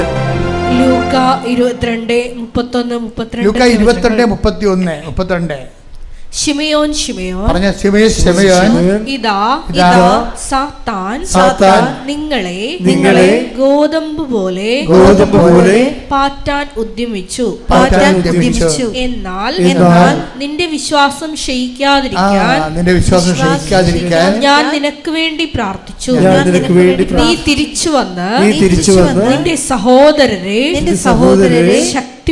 ശക്തിപ്പെടുത്തണം. അപ്പോഴേ നമുക്ക് ഈ ഉടമ്പടിയിലുള്ള ഏറ്റവും വലിയ ഗുണമെന്ന് പറയുന്നത്, ഉടമ്പടി പരിപാവനവും പരിപക്വവുമായിട്ടാണ് ചെയ്യണമെന്നുണ്ടെങ്കിൽ മാതാവിൻ്റെ ഒരു വിശ്വാസം നമുക്ക് സപ്പോർട്ട് ചെയ്ത് കിട്ടും. പക്ഷെ നമ്മളെന്താ ചെയ്യേണ്ടതെന്ന് വെച്ച് കഴിഞ്ഞാൽ, ഈ മറ്റുള്ളവരുടെ വിശ്വാസം കേടാകാതിരിക്കാൻ വേണ്ടി നമ്മൾ ബോധപൂർവ്വം ശ്രമിക്കണം. മറ്റുള്ളവരുടെ വിശ്വാസം കേടാകാതിരിക്കാൻ കൂടി നമുക്ക് ഉത്തരവാദിത്വമുണ്ട്. അത് നിസ്സാര കാര്യമല്ല. മറ്റുള്ളവരുടെ വിശ്വാസം കേടാകാതിരിക്കാൻ വേണ്ടി ഇപ്പം പല മക്കളുടെയും വിശ്വാസം കേടാണ്. എന്താ കാര്യം? അമ്മ ചെയ്യണത് എന്താണെന്ന് അമ്മ കുർബാന സ്വീകരിച്ച് വന്നിട്ട് വീട്ടിൽ വന്ന് കാണിക്കണ പ്രകൃതം എന്താണെന്ന് മക്കൾക്കറിയാമല്ല. അതാണ് വിഷയം. അപ്പം കുർബാനയ്ക്ക് ഇത്രയേ ഉള്ളെന്നോ, അമ്മ സ്വീകരിക്കണ കുർബാനയും അമ്മയുടെ കട്ടായും എല്ലാം ഇത്രയേ ഉള്ളെന്നുള്ളത് മക്കൾ പഠിച്ചില്ലേ? അപ്പം അവരുടെ വിശ്വാസം കേടായിപ്പോയി. നിങ്ങൾക്ക് റിപ്പയർ ചെയ്യാൻ പറ്റത്തില്ല. ബാക്കി എല്ലാം ലോകത്ത് റിപ്പയർ ചെയ്യാൻ പറ്റും. വിശ്വാസം കേടായ റിപ്പയർ ചെയ്യാൻ പറ്റത്തില്ല. കാര്യം കുഞ്ഞുങ്ങളുടെ വിശ്വാസമാണ് കേടാക്കിയിരിക്കുന്നത്. ഇതുകൊണ്ട് കർത്താവ് വളരെ കൃത്യമായൊരു കാര്യം പറഞ്ഞു. എന്താ പറഞ്ഞത്? നിങ്ങൾ ഉതപ്പ് കൊടുത്താൽ വലിയ തിരിക്കല്ല് കെട്ടി കടലിൽ കെട്ടിത്താത്തനാണ് നിങ്ങൾക്ക് നല്ലതെന്ന്. അത്രയും മോശമായിട്ട് ഈശോ സംസാരിച്ചത്. വിശ്വാസത്തിന് ഉതപ്പ് കൊടുത്താൽ സംഭവിക്കുന്ന വിഷയത്തെക്കുറിച്ച് ദൈവം ആ വ്യക്തിയെ എങ്ങനെ കാണുന്നു. Take the word of God. സ്തുതിക്കട്ടെ. ഹല്ലേലൂയ ഹല്ലേലൂയ ഹല്ലേലൂയ ഹല്ലേലൂയ ഹല്ലേലൂയ. യേശുവേ നന്ദി. ഹല്ലേലൂയ ഹല്ലേലൂയ ഹല്ലേലൂയ ഹല്ലേലൂയ. മർക്കോസ് 9:42. മർക്കോസ് 9:42. വിശ്വസിക്കുന്ന ഈ ചെറിയവരിൽ ഒരുവന് ഇടർച്ച വരുത്തുന്നവൻ ആരായാലും അവന് കൂടുതൽ നല്ലത് ഒരു വലിയ തിരികല്ല് കഴുത്തിൽ കെട്ടി കടലിൽ എറിയപ്പെടുന്നതാണ്. അതിന്റെ വിഷയം ഞാനേ ഒരു ദിവസം കർത്താവിൻ്റെ നാട്ടിൽ പോയപ്പോഴേ കർത്താവ് ആദ്യം സംസാരിച്ച കഫർനാമിലെ സിനഗോഗിൽ പോയി. അപ്പോൾ കർത്താവ് അന്ന് സംസാരിച്ച സിനഗോഗ് ഇന്ന് ഉറഞ്ഞു നിൽക്കുകയാണ്. മേൽക്കൂടകളൊന്നും ഇല്ല. ആ സിനഗോഗ് പത്രോസിൻ്റെ വീടിൻ്റെ കിഴക്ക് വശത്താണ്. പത്രോസിൻ്റെ വീട് അതിൻ്റെ പടിഞ്ഞാറ് വശത്തും അതിൻ്റെ അപ്പുറത്ത് ഗലീലി കടലുമാണ്. അപ്പോൾ ഞാൻ സിനഗോഗിൽ കുറേ നേരം ഒരു 3/4 മണിക്കൂറോളം എനിക്കാണെങ്കിൽ ഈ തലയിൽ പെട്ടെന്ന് നീറിറങ്ങും മുഖത്തേക്ക്. അപ്പോൾ വെയിൽ കൊണ്ടാൽ ഞാൻ തൊപ്പിയും വെച്ച് നടക്കുന്ന കാര്യം അതാണ്, അല്ലാതെ സ്റ്റൈൽ കാണിക്കാനൊന്നുമില്ല. നിങ്ങളവർക്ക് എന്താ വെച്ചാൽ തൊപ്പിയും വെച്ച് നടക്കുന്നത്. തൊപ്പി ഈ മഞ്ഞായാലും എന്തായാലും ഈ ബോഡിയിൽ കയറി പിടിച്ചുള്ളൂ, ഒരു പ്രശ്നവുമില്ല. പിറ്റേ ദിവസം അനങ്ങാൻ പറ്റാത്തതേ ഉള്ളൂ. ശ്വാസം പൊട്ടലും പനിയെല്ലാം ആഘോഷമായിട്ട് വരും. ഇങ്ങനെ എത്രയോ വർഷമായിട്ട് വരണതാണ്. അപ്പോൾ എന്താ പ്രശ്നം വെച്ച് കഴിഞ്ഞാൽ, ഞാനെങ്കിലും എന്തും വരട്ടെ നാട്ടിൽ പോയി കിടക്കാമെന്ന് പറഞ്ഞുകൊണ്ട് ഞാൻ ഈ കർത്താവിൻ്റെ സിനഗോഗിലെ കർത്താവ് വായിക്കാൻ വേണ്ടി എഴുന്നേറ്റുന്ന സ്ഥലത്ത് ഞാൻ അവിടെ ഭയങ്കര വെയിലാണ്, 40 ഡിഗ്രിയെങ്കിലും ഉണ്ട്, അത്രയ്ക്കും ചൂടായിരുന്നു. ഞാൻ അവിടെ എൻ്റെ തല കർത്താവ് നിന്ന സ്ഥലത്ത് തല മുട്ടിച്ച് 3/4 മണിക്കൂർ കിടന്നവിടെ. കർത്താവ് നിന്നെ പ്രവർത്തി ശക്തിയാൽ എന്നെ അഭിഷേകം ചെയ്യണമേ, ഇക്കാലത്ത് നിൻ്റെ ജോലി ചെയ്യാൻ സുവിശേഷം കൈമാറാൻ എന്നെ സഹായിക്കണമേ. അതാണ് പറഞ്ഞത്, വേറെ ഒന്നും പറഞ്ഞില്ല. ഞാൻ പുറത്തോട്ടിറങ്ങിയപ്പോൾ പുല്ലും മൂടി പുതച്ച് കിടക്കുന്ന പുരാതനമായ 2 തിരിക്കല്ലുകൾ കണ്ട്. ഒരു വലിയ തിരിക്കല്ലുണ്ട്, നമ്മുടെ ഉഴുന്ന വട പോലെ ഇരിക്കും, ഒരു സിമൻറ്റിൻ്റെ വലിയ ഉഴുന്നുവട അങ്ങനെ ഇരിക്കുക. അതാണ് ഈ തിരിക്കല്ലെന്ന് പറയണത്. അതിൻ്റെ അപ്പുറത്ത് കിടക്കണത് പുല്ലുമുടി കിടക്കണ പുരാതനമായ ചെറിയ തിരിക്കല്ലാണ്.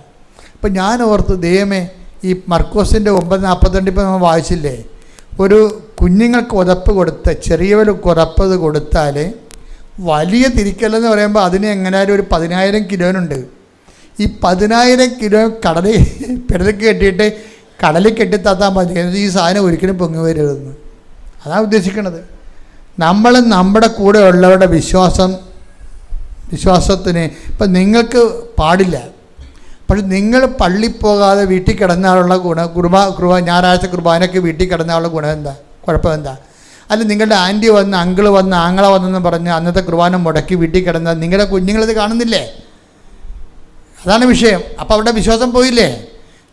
അങ്കിള് വന്നാലും ആൻറ്റി വന്നാലും അവരൊക്കെ കുറച്ച് കഴിയുമ്പോൾ ഉണ്ടാകും, ചിലപ്പോൾ ചത്തുപോകും, ചിലപ്പോൾ നമ്മൾ ജീവിച്ചിരിക്കുമ്പോൾ തന്നെ അവർ നമുക്ക് പാരവെച്ചെന്നും പറയും. പക്ഷേ ദൈവം ഒരിക്കലും നമുക്ക് പാരവെക്കത്തില്ല. അപ്പോൾ അവരോട് നല്ല വാക്ക് പറഞ്ഞ് അവിടെ നിർത്തിയിട്ട് ആ കുഞ്ഞുങ്ങൾക്കാണെങ്കിൽ പള്ളിയിൽ പോകണമായിരുന്നു, നീ കുർബാനയ്ക്ക് പോകണമായിരുന്നത്. അപ്പം അതായത് പല ഉടമ്പടി എടുത്ത ആൾക്കാർക്കും ദൈവത്തിൻ്റെ മുമ്പിൽ നിൽക്കാൻ യാതൊരു യോഗ്യതയുമില്ലാത്തവരാണ്.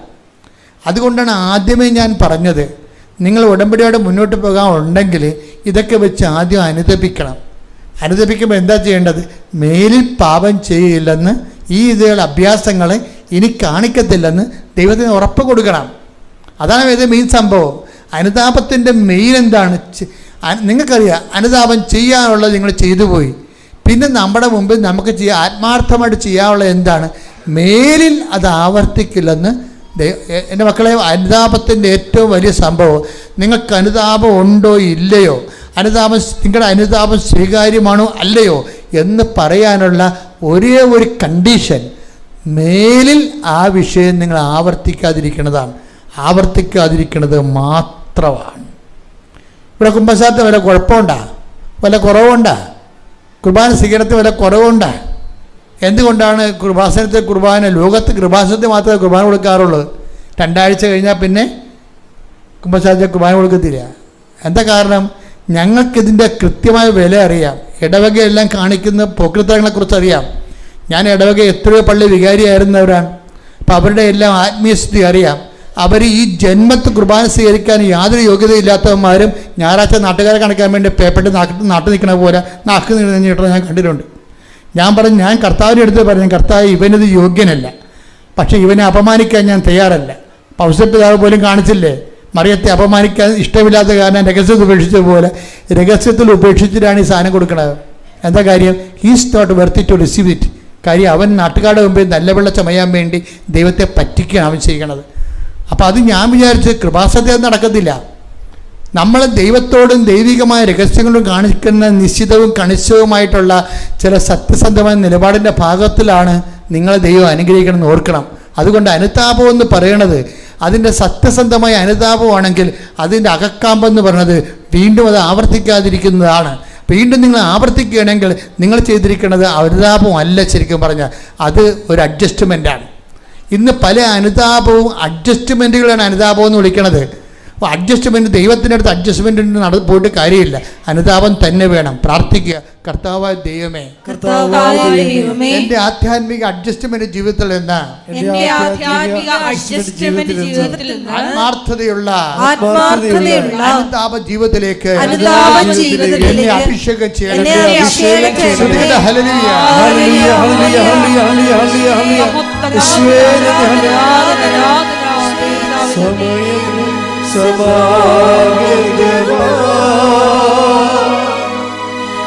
സകലരും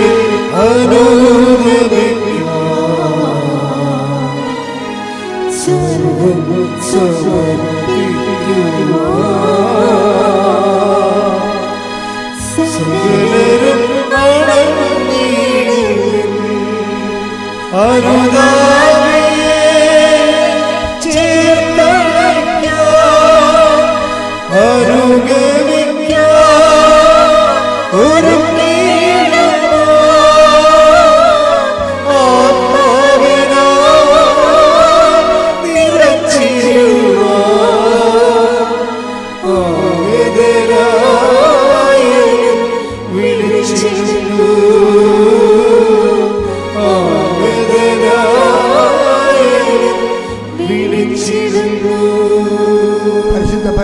ദിവ്യകാരുണ്യത്തിന് നേരവും ആരാധനയും സ്തുതിയും പുകഴ്ചയും ഉണ്ടായിരിക്കട്ടെ. ആൽഫയുടെ വണ്ടി ഒന്നിടിച്ചു.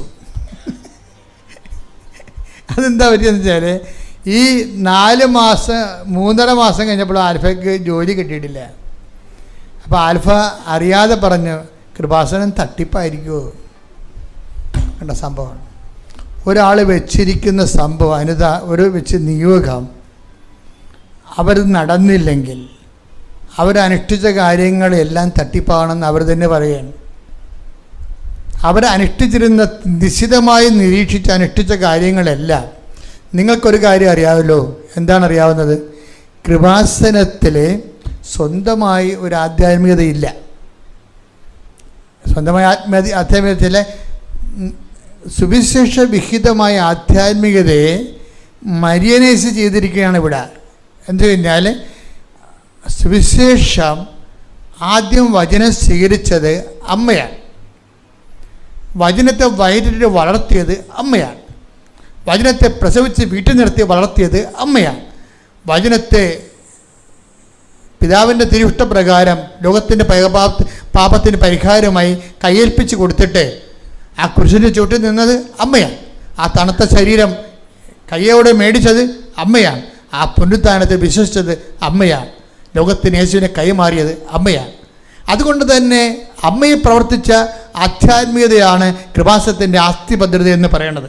ഇപ്പം ഞങ്ങളെ വളരെ സത്യസന്ധമായിട്ടാണ് ഈ കരിസ്മാറ്റിക് ലോകം 50 കൊല്ലം കേരളത്തിൽ വലിയ തേരോട്ടം നടത്തിയെങ്കിലും വലിയ ചിലയിടത്തെങ്കിലും കത്തോലിക്ക ച്യുതികൾ സംഭവിച്ചിട്ടുണ്ട്.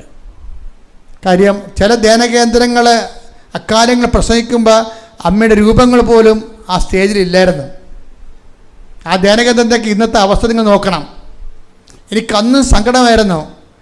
ഇവർ ഈ സുവിശേഷത്തിൻ്റെ കാത്തലിക് പെന്റക്കോസ്റ്റലിസം ഫോളോ ചെയ്യുമ്പോൾ പരിശുദ്ധ അമ്മയും അതുപോലെ തന്നെ കൗദാശ ജീവിതത്തിനും ഒക്കെ ഉടനെയൊക്കെ വലിയ പ്രാധാന്യം മറ്റ് തല വിഷയങ്ങൾ കിട്ടുന്നത് കാത്തലിക് സ്പിരിച്വാലിറ്റിയുടെ സെക്കൻഡ് റെഫറൻസിന് ഫസ്റ്റ് റെഫറൻസ് കൊടുത്താണ് അവിടെ പറഞ്ഞത്. അതിൻ്റെ പിന്നിൽ എന്ത് പറ്റി? കുറേ അധികം ആൾക്കാരെ സഭ വിട്ടുപോകാനുള്ള കാരണങ്ങളിൽ ഒന്ന് അത് തന്നെയാണ്. വേറെ പ്രശ്നമൊന്നുമില്ല. കാര്യം എന്താണ്? കത്തോലിക്ക ഐഡൻറ്റിറ്റിയായ പരിശുദ്ധ അമ്മയെയും കത്തോലിക്ക ഐഡൻറ്റിറ്റിയായ പരിശുദ്ധ കുർബാനയെയും ഹൈലൈറ്റ് ചെയ്യാൻ അങ്ങനെയുള്ള പ്രസ്ഥാനങ്ങൾ ചിലർക്ക് കഴിഞ്ഞില്ല. എല്ലാവർക്കും കഴിഞ്ഞില്ലെന്നല്ല, ചിലർക്ക് മാന്യമായി കഴിഞ്ഞിട്ടുണ്ട്, ചിലർക്ക് അതിനകത്ത് പരാജയപ്പെട്ടിട്ടുണ്ട്. അപ്പോൾ അതുകൊണ്ട് തന്നെ എന്ത് പറ്റും? കേരള സഭയ്ക്ക് ആ കാലങ്ങളിൽ ഒരു വളർച്ച ഉണ്ടായി. ചില സമയത്ത് കുറേ അംഗങ്ങൾ വിട്ടുപോവുകയും ചെയ്തു. ഇതിൻ്റെ ഒരു തിരിച്ചുപിടിക്കാണ് ഇപ്പം നടക്കുന്നുകൊണ്ടിരിക്കുന്നത്. കേരളത്തിൽ ഒരു 10 കൊല്ലം കൂടി കഴിഞ്ഞാൽ ഉടമ്പെടുക്കാത്ത കുടുംബം കാണത്തില്ല.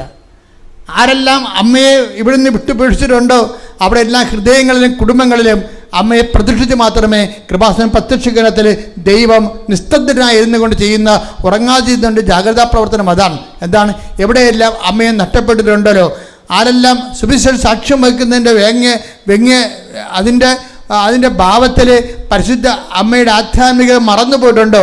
ലോകത്തെ യേശുക്രിസ്തുവിനെ കൊടുത്തയാളെ, ലോകത്തിന് യേശുക്രിസ്തുവിനെ കയ്യേൽപ്പിച്ച് കൊടുത്ത് വചനത്തെ വയറ്റിട്ട് വളർത്തിയ ആളെ മറന്നുകൊണ്ട് ഒരു സുവിശേഷ വില യഥാർത്ഥ സഭയ്ക്ക് ഇല്ലെന്നുണ്ടെങ്കിൽ യഥാർത്ഥ സഭയുടെ ആധ്യാത്മികതയെ തിരിച്ചുപിടിക്കുകയാണ് കൃപാസന ഉടമ്പടി ധ്യാനത്തിലൂടെ ചെയ്യുന്നത്.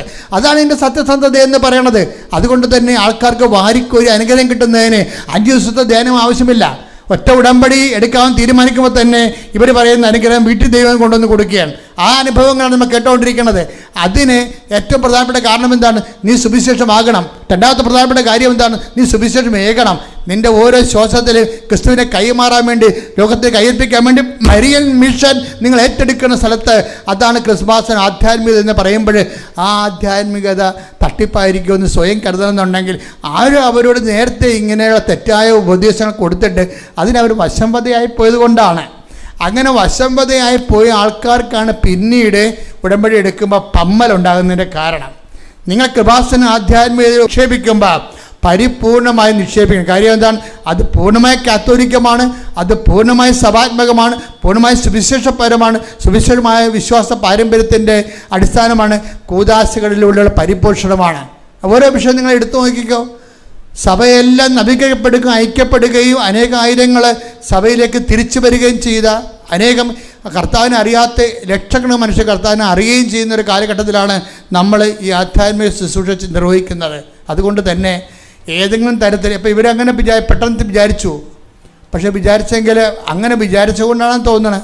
പിറ്റേ ദിവസം അവരെ ഒരു ഇൻ്റർവ്യൂവിന് വിളിച്ചിട്ട് എന്ത് ചെയ്ത് അവർ അമേരിക്കൻ സ്കൂൾ അവരെ ഇൻ്റർവ്യൂവിന് വിളിച്ചു. ആ ഇൻ്റർവ്യൂവിൻ്റെ അകത്ത് അവർ പറഞ്ഞേക്കുന്നത് അവർ പഠിപ്പിക്കേണ്ട ക്ലാസ് മാത്രമേ ചോദിച്ചുള്ളൂ. അതവർ പറഞ്ഞ് പല കാര്യങ്ങൾ പറഞ്ഞിട്ട് ഇൻ്റർവ്യൂ പെട്ടെന്ന് പൂർത്തിയാക്കിയിട്ട് അവർക്ക് നല്ല ശമ്പളത്തിലാണ് അമ്മ ജോലി കൊടുത്തിരിക്കുന്നത് ഈ ഉടമ്പടി പ്രകാരം. പക്ഷെ ഒരു പ്രശ്നമുണ്ട്, ഒരു നിമിഷമെങ്കിലും നിങ്ങൾ ഈ ഉടമ്പടിയെ സംശയിച്ചിട്ടുണ്ടെങ്കിൽ നിങ്ങൾ ഇടിച്ച വണ്ടി പോലെയാണ്, ഒരു സംശയമില്ല. അത് നിങ്ങൾക്ക് മനസ്സിലാകത്തില്ല, പക്ഷെ മെക്കാനിസ്റ്റ് വരുമ്പോൾ അറിയാൻ പറ്റും ഇതൊന്ന് തട്ട് കിട്ടിയിട്ടുണ്ടല്ലോ എന്ന് തോന്നുന്നു. ഒന്ന് തട്ട് കിട്ടിയതാണല്ലോ, എവിടെയോ ഒന്ന് ഇടിച്ചിട്ടുണ്ടെന്ന്. നേരെ കണ്ട വണ്ടി കച്ചവടക്കാർക്ക് മനസ്സിലാകത്തില്ല. മെക്കാനിസ്റ്റ് വന്ന് കുരുക്കി നോക്കുമ്പോൾ എവിടെയാണ് തട്ടിയതെന്നും അങ്ങോട്ട് ചെന്ന് ഇടിക്കണേ ചെയ്ത് ഇങ്ങോട്ട് വന്ന് ഇടിക്കണേ ചെയ്തെന്നൊക്കെ അവൻ പറയും. ഒരിക്കലും വിശ്വാസത്തിൽ, അപ്പോൾ ഉടമ്പടി വിഷയത്തിൽ തന്നെയല്ല, വിശ്വാസത്തിൻ്റെ വിഷയത്തിൽ ഒരു മനുഷ്യന് നിലനിൽക്കണമെങ്കിൽ ആദ്യം തന്നെ വിഷയം എന്താണ്? സംശയിക്കാതിരിക്കണം. സംശയിക്കാതെ നിങ്ങൾ ഏറ്റവും കൂടുതൽ പ്രാർത്ഥിക്കേണ്ടത് എന്തിനാണെന്നറിയാവോ? സംശയിക്കാതിരിക്കാനുള്ള വിശ്വാസം തരാൻ വേണ്ടി പ്രാർത്ഥിക്കുക. കർത്താവ് ദൈവമേ, ജീവിതത്തിന്റെ പരീക്ഷണങ്ങളിലൂടെയും ദൈവദത്തമായ പരിശീലനങ്ങളിലൂടെയും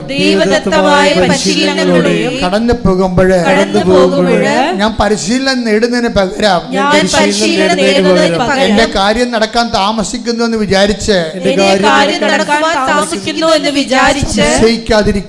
സംശയിക്കാതിരിക്കുവാൻ കർത്താവേ എന്നെ അനുഗ്രഹിക്കണം.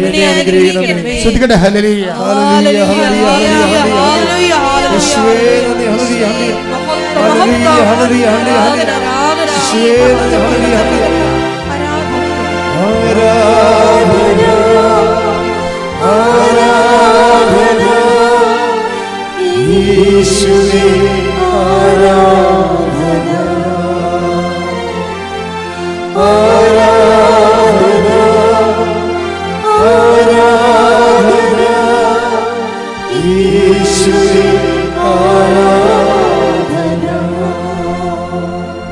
എൻ്റെ പ്രിയപ്പെട്ട വിഷയം, ഈ വിശ്വാസമായാലും സ്നേഹമായാലും രണ്ട് കാര്യം സംഭവിക്കുന്ന ബൈബിൾ പറയണത്. വിശ്വാസത്തിനായാലും നമ്മൾ ദൈവത്തെ കണ്ടെത്താൻ വേണ്ടി നമ്മളെ സഹായിക്കുന്ന വാഹനം എന്ന് പറഞ്ഞ വിശ്വാസം തന്നെയാണ്. വിശ്വാസമുണ്ട്, സ്നേഹമുണ്ട്. സ്നേഹത്തിനാകുമ്പോൾ കുറച്ചുകൂടി സ്പീഡാവുന്നേ ഉള്ളൂ. അപ്പോഴേ എന്താ വിഷയം എന്ന് പറയണത്? ഈ വിശ്വാസമായാലും സ്നേഹമായാലും ഇതിന് രണ്ടും ഡാമേജ് സംഭവിക്കാനുള്ള സാധ്യതയുണ്ട്. അത് നമ്മൾ പ്രിക്കോഷൻ ഉണ്ടാകണം. ഇപ്പം ഞാൻ ഒന്ന് നിങ്ങളോട് നേരത്തെ പറഞ്ഞായിരുന്നു, എന്താണ് വിശ്വാസത്തിനുള്ളൊരു കുഴപ്പം എന്താണ്? ചില സമയത്ത് അത് ക്ഷയിച്ചു പോകാൻ സാധ്യതയുണ്ട്. അതുകൊണ്ടാണ് കർത്താവ് പറഞ്ഞത് മധ്യസ്ഥ പ്രാർത്ഥന കൊണ്ടായിരിക്കും എപ്പോഴും വിശ്വാസത്തെ ക്ഷയിച്ചു പോകുന്നത് പരിഹരിക്കാൻ പറ്റത്തുള്ളൂ. നിങ്ങൾക്ക് വേണ്ടി മധ്യസ്ഥ പ്രാർത്ഥന നടത്താൻ പറ്റുന്ന ഒരാളെ നിങ്ങൾ കണ്ടെത്തണം.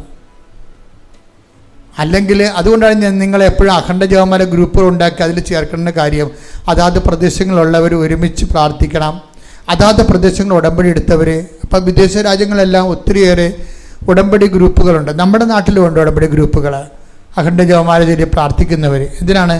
നമ്മുടെ വിശ്വാസത്തിൻ്റെ നമ്മൾ ആ വിഷയത്തിൽ എത്തിച്ചേരുന്ന വരെയുള്ള സമയത്ത് നമ്മളെ വിശ്വാസത്തെ നിലനിർത്തിക്കൊണ്ടിരിക്കാനാണ് ഈ പ്രാർത്ഥനാ ഗ്രൂപ്പുകൾ സഹായിക്കുന്നത്. ഇപ്പോൾ സജാത്യ പ്രാർത്ഥനാ ഗ്രൂപ്പുകളെന്ന് പറയുന്നത് ഉടമ്പടി എടുത്തവരുടെ കൂട്ടായ്മയാണെങ്കിൽ അവർക്ക് ഉടമ്പടിയെക്കുറിച്ച് അറിയാൻ പറ്റും, ഉടമ്പടി ജീവിതത്തെക്കുറിച്ച് അറിയാൻ പറ്റും. അവരതിനൊക്കെ ട്രെയിനാണ് ചെയ്തിരിക്കുന്നത്. പിന്നെ മാതാവിൻ്റെ മധ്യസ്ഥതയിലുള്ള സുവിശേഷ വേരെയാണ് അവർ ചെയ്യണത്. അപ്പം അതുകൊണ്ട് തന്നെ ഈ വിശ്വാസം ക്ഷയിക്കാതിരിക്കാൻ വേണ്ടി പരസ്പരം പ്രാർത്ഥിക്കുന്നൊരു സംവിധാനം നിങ്ങൾ ഇല്ലെങ്കിൽ നിങ്ങൾ ഉണ്ടാക്കണം. അല്ലെങ്കിൽ അടുത്തുള്ള ഉടമ്പടി പ്രാർത്ഥനാ ഗ്രൂപ്പിലേക്ക് നിങ്ങൾ പ്രവേശിച്ചുകൊണ്ട് പരസ്പരം പ്രാർത്ഥിച്ച് ബലം പ്രാപിച്ച് നിങ്ങളുടെ വിഷയം നടക്കുന്ന ശേഷവും നിങ്ങൾ ബലമായിട്ട് നിൽക്കാൻ വേണ്ടി പരിശ്രമിക്കണം. രണ്ടാമത്തൊരു വിഷയം എന്ന് പറയുന്നത് വിശ്വാസം ക്ഷയിക്കണ പോലെ തന്നെയാണ്. വേറൊരു കുഴപ്പമുണ്ട്, സ്നേഹം തണുത്തു പോകും. അതും ഒരു വിഷയമാണ്. ഈ വിശ്വാസം ക്ഷയിച്ചു പോകും, സ്നേഹം തണുത്തു പോകുമെന്ന് പറയണത് എൻ്റെ ഒരു സങ്കല്പത്തിൽ പറയണതല്ല, കർത്താവിൻ്റെ വചനത്തിലുള്ളതാണത്. എങ്കിലും മനുഷ്യപുത്രൻ വരുമ്പോൾ ഭൂമിയിൽ വിശ്വാസം കണ്ടെത്തുമെന്ന് ചോദിക്കുമ്പോൾ തന്നെ അധർമ്മം വർദ്ധിക്കുമ്പോൾ സ്നേഹം തണുത്തു പോകുമെന്ന് പറയുന്നത്. Take the word of God. ശ്രുതിക്കട്ടെ ഹല്ലേലൂയ. ഹല്ലേലൂയ ഹല്ലേലൂയ ഹല്ലേലൂയ. മത്തായി 24:12. മത്തായി 24:12. അധർമ്മം വർദ്ധിക്കുന്നതിനാൽ പലരുടെയും സ്നേഹം തണുത്തു പോകും. സ്നേഹം തണുത്തു പോകും. ഇപ്പം ഒരു വിഷയം, നമ്മളൊരു വിഷയം ദൈവത്തിലേക്ക് എത്തിച്ചേരണതിന് നമുക്ക് എന്ത് വേണം? വിശ്വാസം വേണം, പ്രത്യാശ വേണം, സ്നേഹം വേണം. വിശ്വാസത്തിന് എന്ത് സംഭവിക്കും? വിശ്വാസം ചിലപ്പോൾ ക്ഷയിച്ചു പോകും.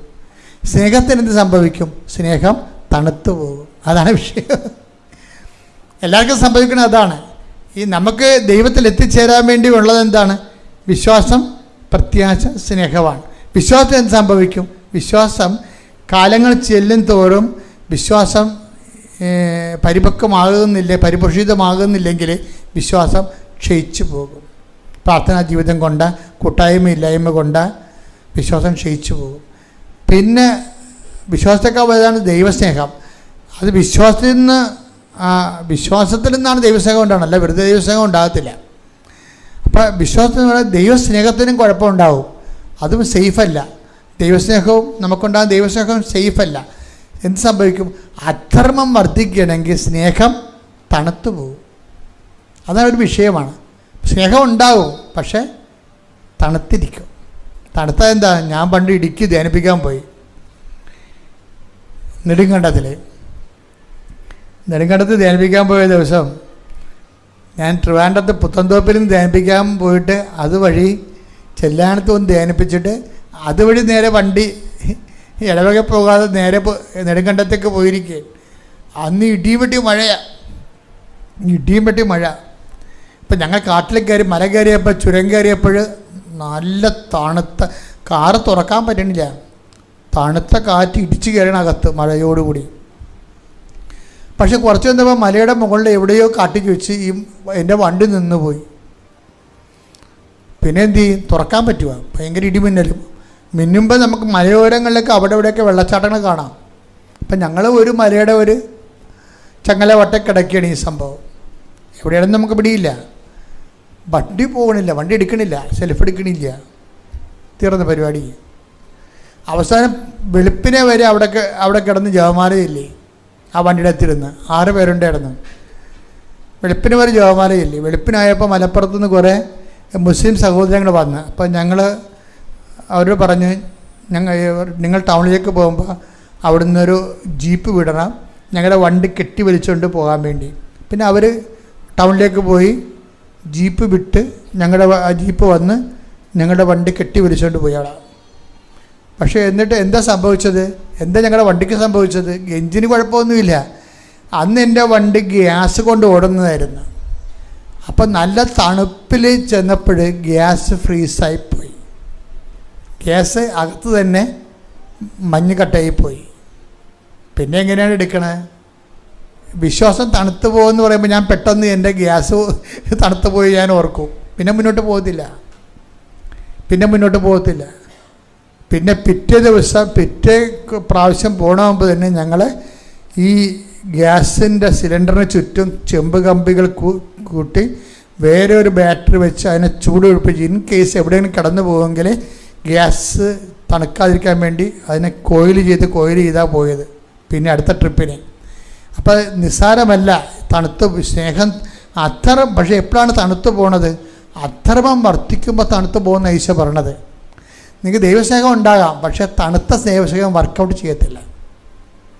നിങ്ങൾക്ക് ദൈവസ്നേഹം ഇല്ലെന്നൊന്നും പറയണില്ല, തണുത്തതായിരിക്കും. പള്ളിയിലൊക്കെ പോകുന്നുണ്ടാകും, കുടുംബപ്രാർത്ഥന നടത്തുന്നുണ്ടാകും, പക്ഷേ ദൈവത്തിന് തണുത്തതാണ് സംഭവം. മുന്നോട്ട് കാര്യങ്ങൾ നടക്കത്തില്ല. ആചാരവട്ടങ്ങളും അനുഷ്ഠാന വട്ടങ്ങളൊക്കെ നടന്നു പോകും, പക്ഷേ ദൈവത്തിൻ്റെ ഇടപെടൽ നടക്കത്തില്ല. അത് സ്നേഹം തണുത്തു പോകണമെന്നാണ്. അത് എന്തുകൊണ്ടാണെന്ന് ചോദിച്ചു കഴിഞ്ഞാൽ അധർമ്മം വർദ്ധിക്കുന്നത് കൊണ്ടാണ്. അധർമ്മം വർദ്ധിച്ചാൽ സ്നേഹം തണുത്തു പോകും. ഇപ്പം നിങ്ങളുടെ വീട് ജപ്തിയാകാൻ പോണെന്ന് പറഞ്ഞ് നിങ്ങൾ മോങ്ങി തേങ്ങി ഒരു സ്ഥലത്ത് നിന്ന് നിങ്ങൾ 1,00,000 രൂപ വാങ്ങിച്ച് ജപ്തിയിൽ നിന്ന് രക്ഷപ്പെട്ട്, പക്ഷേ നിങ്ങൾക്ക് 1,00,000-ന് 2,00,000 കിട്ടുമ്പോഴും നിങ്ങൾ ആ സമയത്ത് എന്ത് ചെയ്യും? ഓണത്തിന് ഓഫറുണ്ടെന്ന് പറഞ്ഞ് ഫ്രിഡ്ജ് വാങ്ങിച്ച് വെച്ചു. അവിടെ 1,00,000 രൂപ കൊടുക്കത്തില്ല. പണ്ട് ജപ്തിയാകാൻ പോകുമ്പോഴാണ് അവിടെ പോയി രാവിലെ മറപ്പ് കിടന്ന് തേങ്ങി മോങ്ങി അവിടെ കാശ് വാങ്ങിച്ചുകൊണ്ട് പോകുന്നു.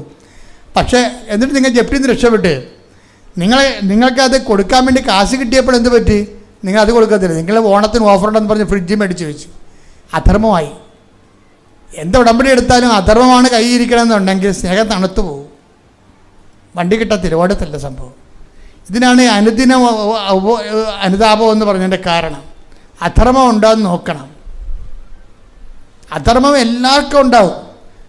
ഇപ്പം ഞാനെപ്പോഴും ഓർക്കണത് ഞാനിപ്പോൾ ഒരു ഇതെല്ലാം എനിക്കിവിടുന്ന് ഭക്ഷണം കിട്ടുന്നുണ്ട്, വണ്ടിക്കാശൊക്കെ ഇവിടുന്ന് തരും, ശമ്പളമൊന്നും മേടിക്കത്തില്ല, പക്ഷേ അങ്ങനെ ശുശ്രൂഷ ചെയ്തു പോവുകയാണ്. എനിക്കൊരു കുറവൊന്നുമില്ല. പക്ഷേ എന്നാലും ഞാൻ സമയത്ത് ചിലയിടത്ത് തരുന്ന കാശുകൾ ആരെങ്കിലും തന്നാൽ ഞാൻ സൂക്ഷിച്ചു വെക്കും. എന്തിനാണെന്നറിയോ? ഞാൻ പഠിക്കണ കാലത്ത് എന്നെ സഹായിച്ച കുറേ പേരുണ്ട്. അതാണ് വിഷയം. അവർ വല്ലപ്പോഴുമൊക്കെ ഇവിടെ വരുമ്പോൾ ചിലപ്പോൾ ഞാൻ നാട്ടിൽ ചെല്ലുമ്പോഴൊക്കെ വയസ്സായ ആൾക്കാരെ കാണും. അപ്പോൾ അവർക്ക് പോക്കറ്റിൽ നിന്ന് എടുത്ത് കൊടുക്കും. അത് ചോദിക്കണമെന്നില്ല, അവരങ്ങനെ ചോദിക്കത്തൊന്നുമില്ല. അച്ഛനോട് സംസാരിക്കണ പോലും അവർക്ക് ഭയങ്കര ഇതാണ്. അപ്പം ഞാൻ അവരെ വണ്ടി ഇരുന്ന് വിളിച്ച് വരുത്തി കൊടുക്കും. അതെന്താ കാര്യം? ധർമ്മം. അത് നമ്മുടെ നീതിയാണത്. നമ്മളിവിടെ എത്തുമ്പോൾ ഇവിടെ എത്താൻ വേണ്ടി ഏണിച്ചാരി വെച്ച് തന്ന ഒത്തിരി ജന്മങ്ങളുണ്ട്. അതൊക്കെ നിങ്ങൾ ഓർക്കണം. അപ്പം നിങ്ങളെ ഏതെങ്കിലും ഒരു കാലത്ത് സഹായിച്ച ആൾക്കാരെ നമ്മൾ തിരിച്ച് സഹായിക്കണം. അത് ധർമ്മമാണ്, നീതിയാണത്. നീതികേട് കാണിക്കരുത് ഒരിക്കലും. അപ്പം നീതി എപ്പോഴും പറയണത്. അപ്പോൾ ആദ്യത്തെ നീതി അമ്മയോടും അപ്പനോടും തന്നെയാണ്. ഒരു സംശയമില്ലല്ലോ ആ കാര്യത്തെ. വല്ല സംശയമുണ്ടോ? ഒരു സംശയമില്ല. കാര്യം നമ്മുടെ പല ഓർമ്മയില്ലാത്ത കാലത്തും അവരാണ് നമുക്ക് ഓർമ്മയില്ലല്ല. നമുക്ക് ഓർമ്മയില്ലെന്ന് പറഞ്ഞുകൊണ്ട് ദൈവതിരുസന്നിധിയിൽ അവർ നമുക്ക് വേണ്ടി ചെയ്തത് ദൈവം മറന്നു പോവുക. അപ്പോൾ ഒരിക്കലും അപ്പനോടും അമ്മയോടും ഒക്കെ ഒരു അക്ഷരം മിണ്ടരുത്. അവർ നിങ്ങളെ എന്ത് പറഞ്ഞാലും മിണ്ടരുത്. കാര്യം നിങ്ങൾക്ക് ഓർമ്മയില്ലാത്ത കാലത്ത് നിങ്ങളിന്ന് നിങ്ങളുടെ കാലിലിങ്ങനെ നിൽക്കുന്നുണ്ടെങ്കിൽ അവരതിനുവേണ്ടി ഉറക്കം നിന്നതിൻ്റെ കണക്കുണ്ട് അവരുടെ കയ്യിൽ. അവരതൊന്നും പറയാൻ വന്നില്ലെങ്കിലും നമ്മളത് മനസ്സിലാക്കുന്നത് ധർമ്മമാണ്. അത് ചെയ്തില്ലെങ്കിൽ അധർമ്മമാവും. അധർമ്മം വർദ്ധിക്കുമ്പോൾ എന്ത് സംഭവിക്കും? സ്നേഹം തണുത്തു പോകും. അത് ഭയങ്കര നിസ്സാരമാണ്. അതുകൊണ്ട് ബൈബിളിൽ എഴുതിയിരിക്കുന്ന വാക്കുണ്ട്, തൻ്റെ മുമ്പാകെ വിശുദ്ധി മാത്രം പോരാ, പിന്നെ എന്താണ്? നീതി വേണമെന്ന്. Take the word of God. തൻ്റെ മുമ്പാകെ വിശുദ്ധിയിലും നീതിയിലും. ശ്രദ്ധിക്കട്ടെ. ഹല്ലേലൂയ, ഹല്ലേലൂയ, ഹല്ലേലൂയ, ഹല്ലേലൂയ. യേശുവേ നന്ദി. ഹല്ലേലൂയ, ഹല്ലേലൂയ, ഹല്ലേലൂയ, ഹല്ലേലൂയ, ഹല്ലേലൂയ. യേശുവേ ആരാധന, ആരാധന, ആരാധന, ആരാധന. യേശുവേ നന്ദി. മഹത്വം, മഹത്വം, മഹത്വം, മഹത്വം.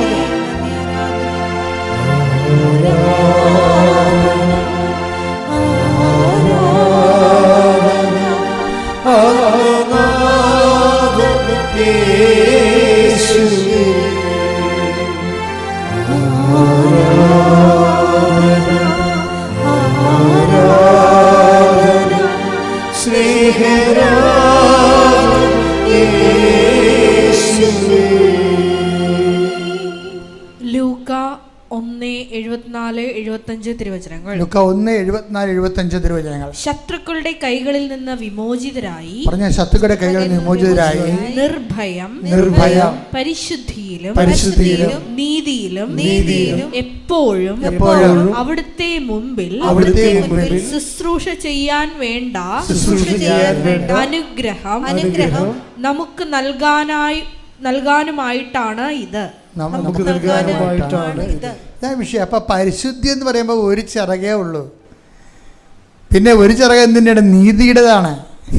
ദൈവത്തെ ശുശ്രൂഷിക്കണമെങ്കിൽ 2 ചിറകും വേണം. ഒരു ചിറകുള്ള പക്ഷി വല്ലയിടത്തും പറന്ന് കേട്ടിട്ടുണ്ടോ?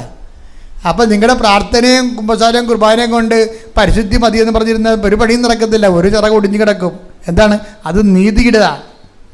2 ചിറകും കൊണ്ടാണ് പറക്കണത്. എന്താണ്? ഒരു വിശുദ്ധിയും ഒരു നീതിയും. അപ്പം അനീതി ആരോടും ചെയ്തിട്ടുണ്ടോ എന്ന് നോക്കണം. എന്നിട്ട് അത് റെക്ടിഫൈ ചെയ്തുകൊണ്ട് ആ പക്ഷം കൂടി ബലമുള്ളതാക്കി എടുത്തിട്ട് പെട്ടെന്ന് പറക്കാൻ നോക്കണം. ശ്രദ്ധിക്കട്ടെ. ഹല്ലേലൂയ, ഹല്ലേലൂയ, ഹല്ലേലൂയ, ഹല്ലേലൂയ, ഹല്ലേലൂയ.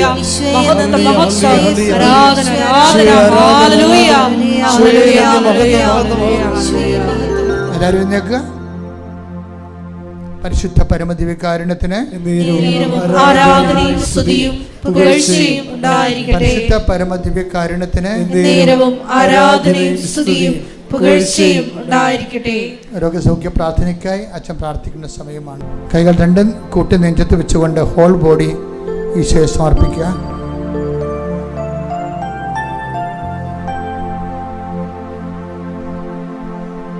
കർത്താവിന്റെ ഉന്നതമായ നാമത്തിന് സ്തോത്രം ചെയ്യുന്നു. കർത്താവിന്റെ വിശുദ്ധ പൗരോഹിത്യത്തെ അനുസ്മരിക്കണമെന്ന് പ്രാർത്ഥിക്കുന്നു. 40 വർഷം ഞാൻ അർപ്പിച്ച കുർബാനകള്, 40 വർഷത്തെ പൗരോഹിത്യ ശുശ്രൂഷകള്, അതുപോലെ തന്നെ അൽത്താരയിലെ ദേവമാതാവിൻ്റെ പ്രത്യക്ഷഗണത്തിൻ്റെ യോഗ്യതകള്, അൽത്താരയിൽ നടന്ന 10,000-കണക്കിന് ആരാധന ശക്തികള്, അങ്ങയുടെ മക്കളെ ഇതിൻ്റെ അടിസ്ഥാനത്തിലും ആധാരത്തിലും അങ്ങയുടെ മക്കളെ ഈശോ നാമത്തിൽ ആശീർവദിക്കുന്നു. സ്തുതിക്കട്ടെ.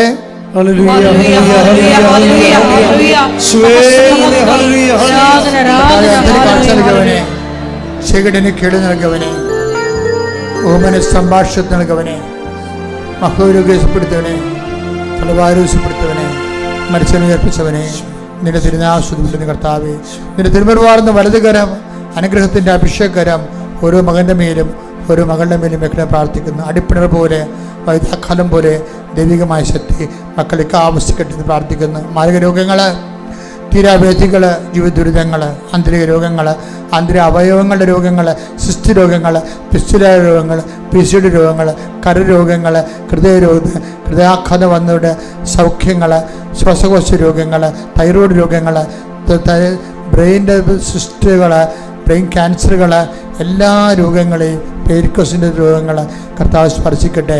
എൻ്റെ കർത്താവിൻ്റെ തിരുമുറുവാർന്ന വലതുകരം, അനുഗ്രഹത്തിൻ്റെ അഭിഷേകരം, അടിപ്പിണർ പോലെ വൈദ്യാഘാതം പോലെ ദൈവികമായ ശക്തി മക്കളിലേക്ക് ആവശ്യിക്കട്ടെ. ശ്രുതിക്കട്ടെ. ഹല്ലേലൂയ. മാരക രോഗങ്ങൾ, തീരാവ്യാധികൾ, ജീവദുരിതങ്ങൾ യേശുവിന്റെ നാമത്തിൽ മാറിപ്പോകട്ടെ. എല്ലാ രോഗങ്ങളും സുഖപ്പെട്ടുകൊണ്ട് നിന്റെ നാമത്തെ ഈ ആരാധനയിലൂടെ വീണ്ടും വീണ്ടും ആക്തപ്പെടുത്തണമേ. ഹല്ലേലൂയ,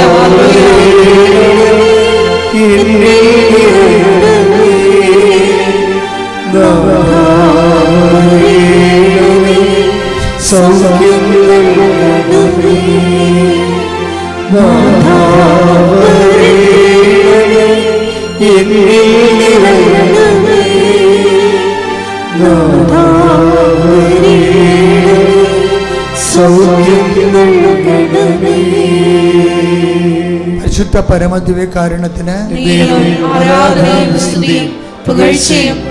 പരിശുദ്ധ പരമദിവ്യകാരുണ്യത്തിന് മക്കളെ വീണ്ടും കണ്ണുകൾ അടച്ചുകൊണ്ട് നിങ്ങളെ തന്നെ കർത്താവ് സമർപ്പിക്കുക. ജോലിയില്ലാത്തവര്, വീടില്ലാത്തവര്, വഴിയില്ലാത്തവര്, ഇന്റർവ്യൂവിന് പങ്കെടുക്കാൻ പോകുന്നവര്, പരീക്ഷാ ഫലം പ്രതീക്ഷിക്കുന്നവര്, പരീക്ഷ എഴുതി കഴിഞ്ഞവര്, വിസ പ്രോസസ്സിങ്ങിന് വേണ്ടി കാത്തിരിക്കുന്നവര്, വിസ പുതുക്കാൻ വേണ്ടി ആഗ്രഹിക്കുന്നവര്, കേസുള്ളവര്, ഒരുമിച്ച് ജീവിക്കാൻ ആഗ്രഹിക്കുന്നവര് എല്ലാം സമർപ്പിച്ച് പ്രാർത്ഥിക്കട്ടെ. കർത്താവിന്റെ ഉന്നതമായ നാമത്തിന് സ്തോത്രം ചെയ്യുന്നു. കർത്താവിന്റെ വിശുദ്ധ പൗരോഹിത്യത്തെ മഹത്വപ്പെടുത്തണമേ. കർത്താവെ, സഭയിലുള്ള സാന്നിധ്യം പ്രകടമാക്കണം. അമ്മേ, പരിശുദ്ധമ്മേ, ദേവമാതാവേ, കൃപാസ്ഥാനത്താരെ ജീവനോടെ പ്രത്യക്ഷപ്പെട്ട പരിശുദ്ധമ്മയുടെ മാധ്യസ്ഥതയിലെ അങ്ങനെ മക്കൾക്ക് വേണ്ടി പ്രാർത്ഥിക്കുന്നു. കർത്താവെ, ഈശോ, ഓരോ ജോലിയില്ലാത്ത മക്കളെ അങ്ങനെ ഏറ്റെടുക്കണേ പ്രാർത്ഥിക്കുന്നു. ഈശോയെ, ജോലി സ്ഥലത്ത് ഭയങ്കര പ്രയാസങ്ങളിലൂടെ ഞെരുക്കമുള്ളവരെ, ഒരു അടുത്തുള്ള നാട്ടിലേക്ക് കർത്താവെ ട്രാൻസ്ഫറിന് വേണ്ടി വർഷങ്ങളായിട്ട് പ്രതീക്ഷിക്കുന്നവർ, അവിടെ പ്രാർത്ഥനകൾ അങ്ങനെ ഏറ്റെടുക്കണേ പ്രാർത്ഥിക്കുന്നു. ഈശോയെ, കർത്താവ്, സ്ഥലം പോക്കുവരെ ചെയ്യാൻ കിടക്കുന്നവരെ, സ്ഥലം തരം മാറ്റാൻ ആഗ്രഹിക്കുന്നവർ, അവരെല്ലാം അവരുടെ സങ്കടങ്ങളെ കർത്താവിന് ദൃശ്യം സമർപ്പിച്ച് കർത്താവ്, ഭയമുള്ളവർ, ഒന്നും ചെയ്യാൻ ഒരു വിൽപ്പത്രം പോലും എഴുതാൻ ധൈര്യമില്ലാത്തവർ, ഇങ്ങനെ ഓരോരോ കാര്യങ്ങൾക്ക് വേണ്ടി വിഷമം അനുഭവിക്കുന്ന കാണാത്ത രേഖകൾ, ആ രേഖകൾ വന്നിട്ടുള്ള തെറ്റുകൾ തിരുത്താൻ ആഗ്രഹിക്കുന്നവർ എല്ലാം കർത്താവിൻ്റെ ദൃശ്യം സമർപ്പിച്ച് പ്രാർത്ഥിക്കുന്നു. ഇൻ്റർവ്യൂ, ടെസ്റ്റ്, പരീക്ഷ, അതുപോലെ എല്ലാവിധ യോഗ്യത പരീക്ഷകളെയും കർത്താവ്, യോഗ്യത പരീക്ഷകളെയും ടെസ്റ്റുകളെയും അതിൽ പങ്കെടുക്കുന്നവരെയും അതിൻ്റെ റിസൾട്ട് പ്രതീക്ഷിക്കുന്നവരെയും, അമ്മേ, പരിശുദ്ധമ്മേ, not by merit but by grace എന്ന അടിസ്ഥാനത്തിൽ അമ്മ അവരുടെ യോഗ്യതയേക്കാളുപരി അവർക്ക് കൃപ നൽകിക്കൊണ്ട് ആ കൃപ അവരുടെ യോഗ്യതയാക്കി മാറ്റിക്കൊണ്ട് അവിടെ കണ്ണുനീരൊപ്പണമെന്ന് പ്രാർത്ഥിക്കുന്നു. എൻ്റെ കർത്താവിൻ്റെ ഉന്നതമായ നാമത്തിൽ സഭയുടെ അധികാരത്തിൽ കുരിശിൻ്റെ അടയാളത്തിൽ മാർഗ തടസ്സങ്ങൾ ജീവിത ദുരിതങ്ങൾ യേശുവിൻ്റെ നാമത്തിൽ മാറിപ്പോകട്ടെ.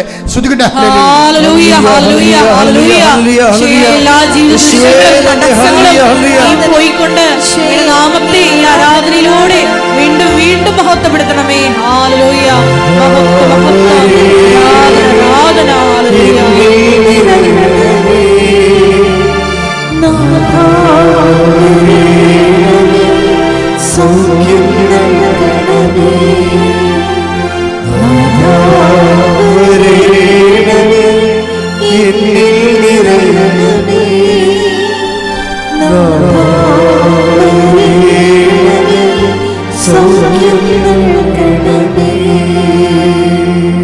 മുട്ടിൽ നിന്ന് അച്ഛൻ വിട്ടുപോയ സ്വകാര്യ ആവശ്യങ്ങൾക്ക് വേണ്ടി മൗനമായി പ്രാർത്ഥിക്കുക.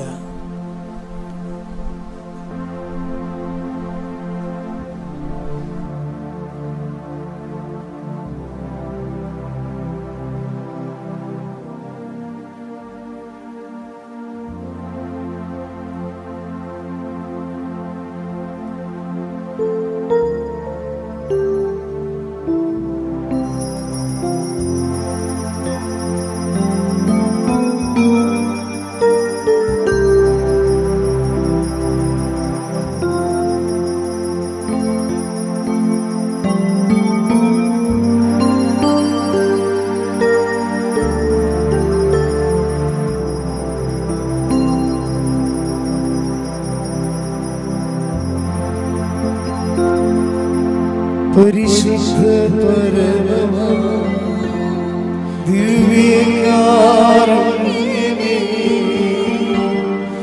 എന്നും അങ്ങേക്ക് ആരാധന. പരിശുദ്ധ പരമ ദിവ്യകാരുണ്യമേ, എന്നും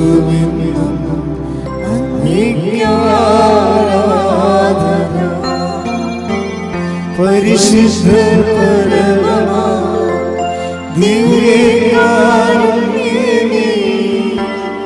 എന്നും അങ്ങേക്ക് ആരാധന.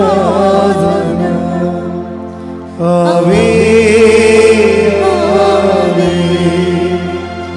ആവേ മരിയ, ആവേ ആവേ ആവേ.